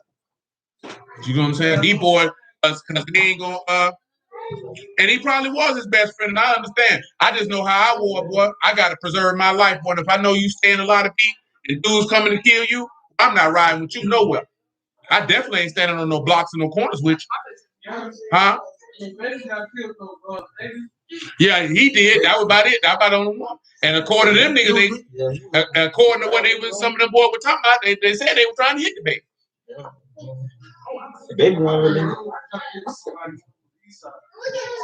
They were, because I think that Ace crew down with them niggas out east. But you were with him, so shit, you know, shit, you with him, shit. I'm like, boy, this is. Yeah, that's about the only one where you could say, like, boom, innocent bystander got hit. These boy be colliding. Man, shoot. That's all you got to stay out the street. I said it was only two, 80 and the 50-year-old dude on the bike. Was the only yeah, that 50-year-old man. He got caught in the crossfire. I remember when that happened, right over there on Emerson. They like a nigga got killed on the bike. But I just show you how wild, because I used to tell the boy that on the road, like, nah, boy, these boys gonna shoot you wherever they catch you at. Yeah. They don't shoot you where they catch you at. Broad daylight, middle of traffic, grocery store. You know what I'm talking about? Straight up. These boys don't care. Wherever they catch you at. That's why I pay to leave people alone. Leave people turn alone. Especially in this generation of kids, because youth, I should say, because they have no regard for human life. You know what I'm saying? Previous generations ain't had no regard for human life. But this generation really ain't got, because dudes would kill each other back in the day, but they ain't disrespecting niggas like they disrespect now. Like, nigga, I'm smoking your homeboy and stuff like that. Or they ain't got no regard, boy, they could care less about it. Like, these niggas say they shot one of them niggas' mamas up. Them boys ain't got no regard, man. You can't be on, you gotta leave people cheering along. Get your job, nigga. Serve you or live peacefully. That's all I can tell you. At homeboys that like to do this and do that, hey, man, I see you when I see you. Because guess what? I ain't finna see you for a long time. I got kids and a wife. I got to go home. I ain't trying to meet my maker right now. And the sad part is, them boys going to hell. All them young niggas gonna lift up their eyes about that fiery flame, a fiery throne we just talked about, and he gonna open up them books, and they gonna find out they ain't got a reservation. Shoot, I think they know that. Shoot, some of them niggas believe they got a chance. Still, a lot of people don't really believe that the punishment gonna be that severe. Psalms 138:3. In the day when I cried, you answered me. You strengthened me with strength in my soul. But you know that's when what? It's got a magnet on it. When he was praying, and the Malachim came and strengthened him. So this is allowing us to understand one thing and one thing specifically.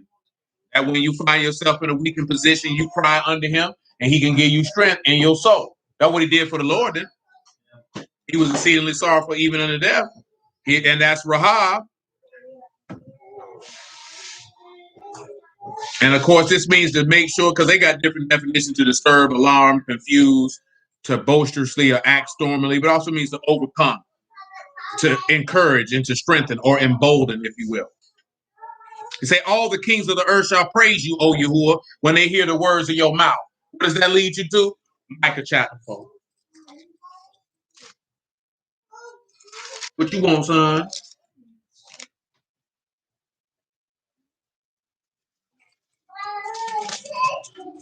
Micah 4:1. But in the last days it shall come to pass that the mountain of Yahuah, and the mountain of the house of Yahuah, shall be established in the top of the mountains, and it shall be exalted above the hills, and people shall flow into it. And the nation shall come and say, come, let us go up to the mountain of Yahuah, and to the house of the Elohim of Jacob, and he will teach us his ways, and we will walk in his paths, for the law shall go forth from Zion, and the word of Yahuah from Jerusalem. Let's go back to Revelation 21, because we didn't read this verse last night. 21 and 24. I think I smell the saffron.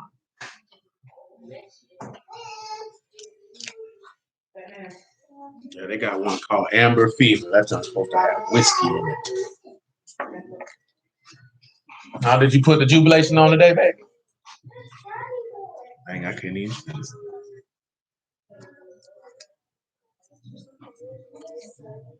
I bought her the female version. She said it definitely smells. But you said it smelled like an old lady?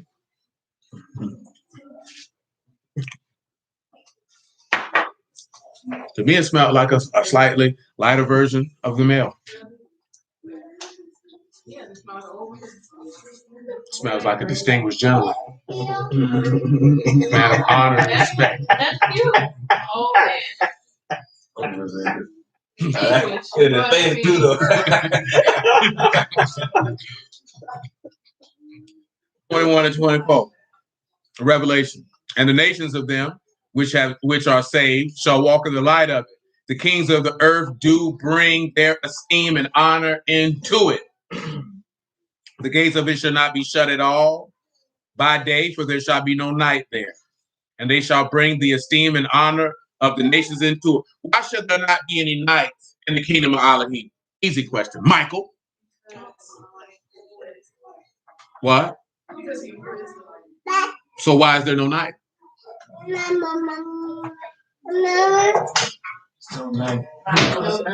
Listen again.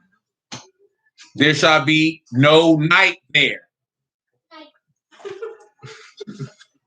Why is there no night there? Any of y'all on the stream can answer. Oh, look at you. But why is there no night there? Why do you do that?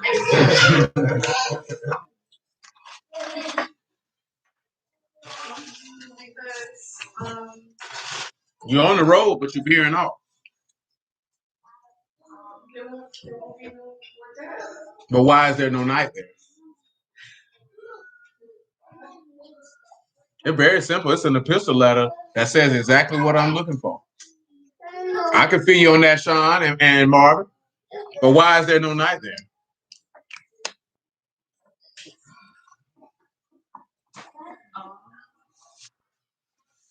Now, of course, we know that Yahuah is light. And Elohim has no darkness in him. So in him is no darkness. That's why it can't be no night there. There's no darkness in Elohim for there to be any night. So the previous answers were correct, but that's what you got to be able to understand. Elohim, there's no part darkness. Anybody who do evil and say they dwell in the light is a liar. And the truth isn't in them. Because if we say there was night there, then we would be saying that Yahuah does evil. There's no darkness in him. That's why we are the sons of light. That's why wherever the sons of light are, they manifest light wherever they go. When you see individuals who dwell in darkness and do a lot of evil, ain't no light in them. But your first answer was correct.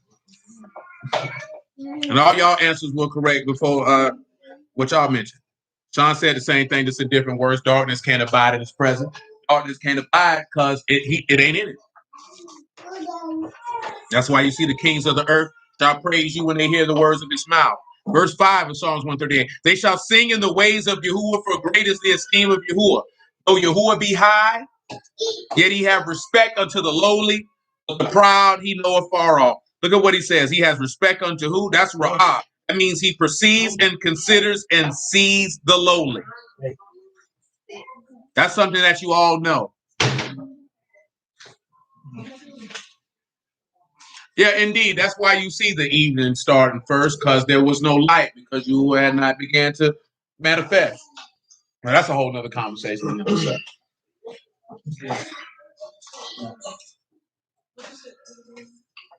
When you look at lowly, of course, you know that's Shapal.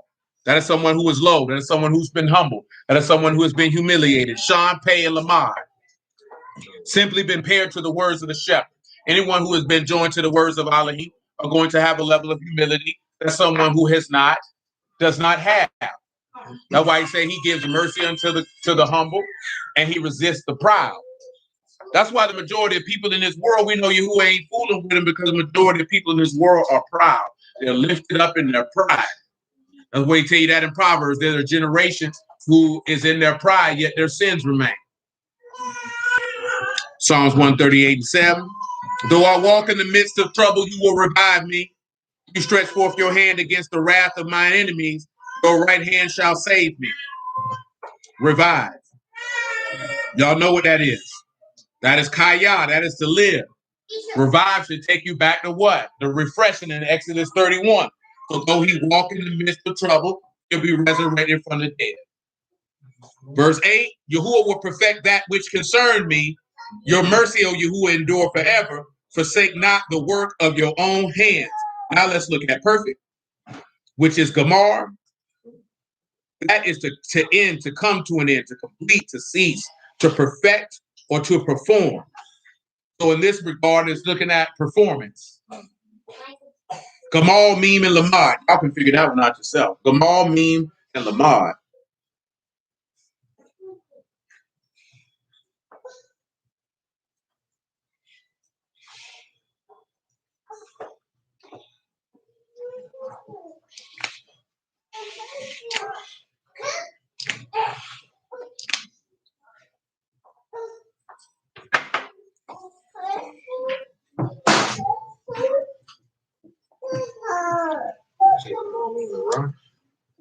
Gamal, Meme, and Lamad.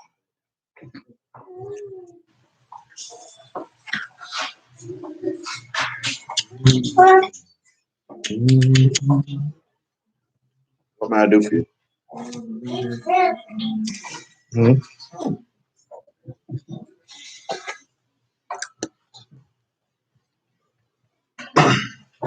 What you doing under that muffin, man? Who over there with you? Grandma? What was the word? For respect. I mean, for perfect. Perfect. Yes, sir. To walk with the mighty shepherd. To walk with the mighty shepherd. Remember, it means to perform. He said, Yahuah will perfect that which concerns me. Or he will perform that which concerns him. Meme and Lamar. Come in, Kari. Kari.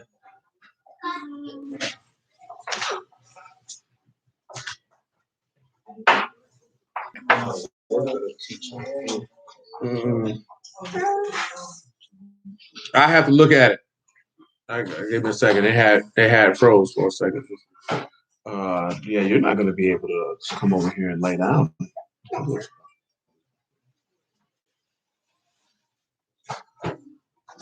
We're looking at Gamal and nothing else says looking. We're looking at performing and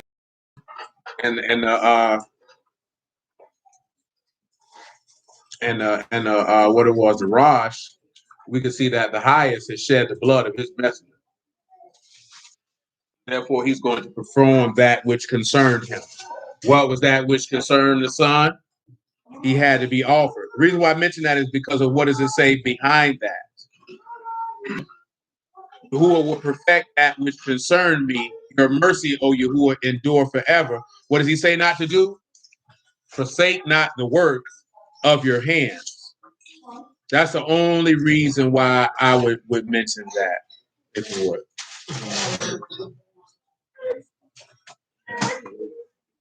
Because when we look at forsake, right? And you have on that, what you have is Rafa, which is to abandon. And we know, what did Yahushua say? Why have you forsaken me? You know what I'm saying? Because what did it say in John 12? I go the way that it was written of me. Esteem my Abba, esteem your name. He said, I have esteemed it and I will esteem it again. Because he said he has to go in the way that it was written of him to go. So he's going to perform that which concerned him, because what was supposed to be performed. But he said, I know your mercy endures forever. Do not forsake me. Why? Why? Because he knows that he was going to be resurrected from the dead to receive that mercy, that we may receive that mercy. Let's take a look at this here in Pentecost offering with Brother Saran that mentioned, and then we'll roll out of here.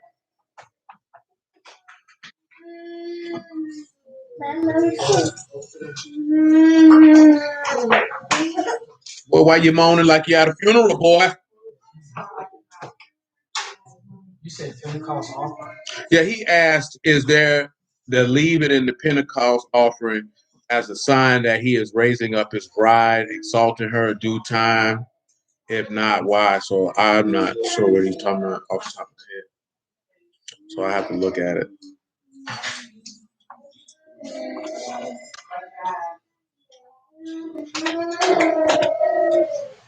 Tell you, bring our habitations 2 loaves of 10 eels, fine flour.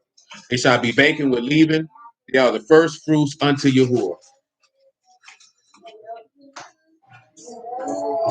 Praise Yahuah indeed, Brother Reynolds.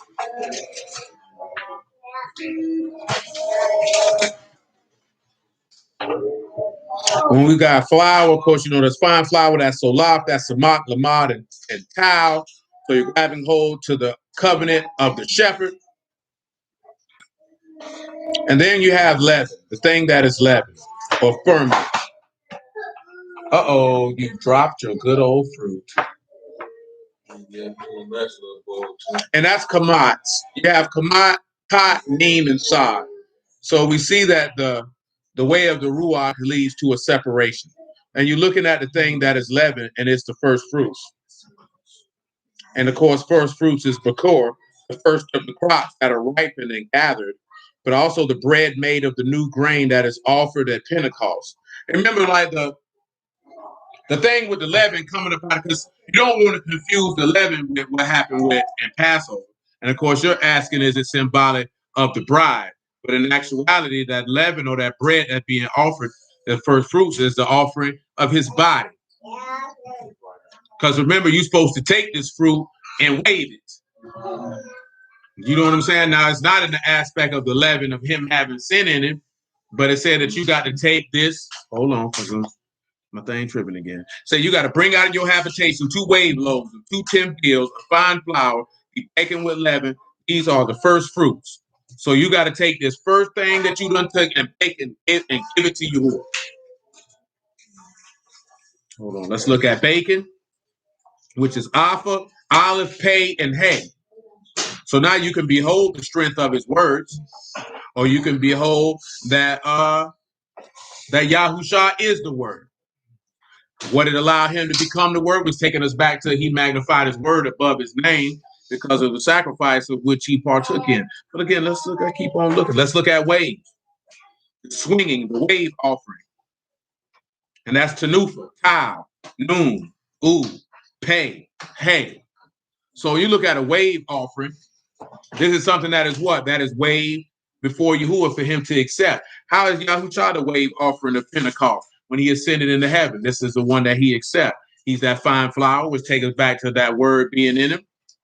And then, of course, he was cooked with leaven because he was the sin offering for the people. Returns into heaven to sit back and show that he has separated the way of the Ruach in order for individuals to receive it, because he said you could not receive that comforter unless he had departed. But we could probably revisit that again in more detail on Pentecost, because we have something we got to go do in a moment. But hallelujah for Yahushua in the word. I appreciate y'all time this evening. Bless y'all at the house of Elohim. Let Yahuah continue to give you strength, guide you and lead you to the way you're supposed to go. Yahuah willing, we'll come back around on Wednesday and do it again. Appreciate y'all time. Bless y'all at the house of Elohim in the name of Yahushua. Love you. Stand firm in the faith, and Yahuah willing, to the next time. You ain't come over here for that.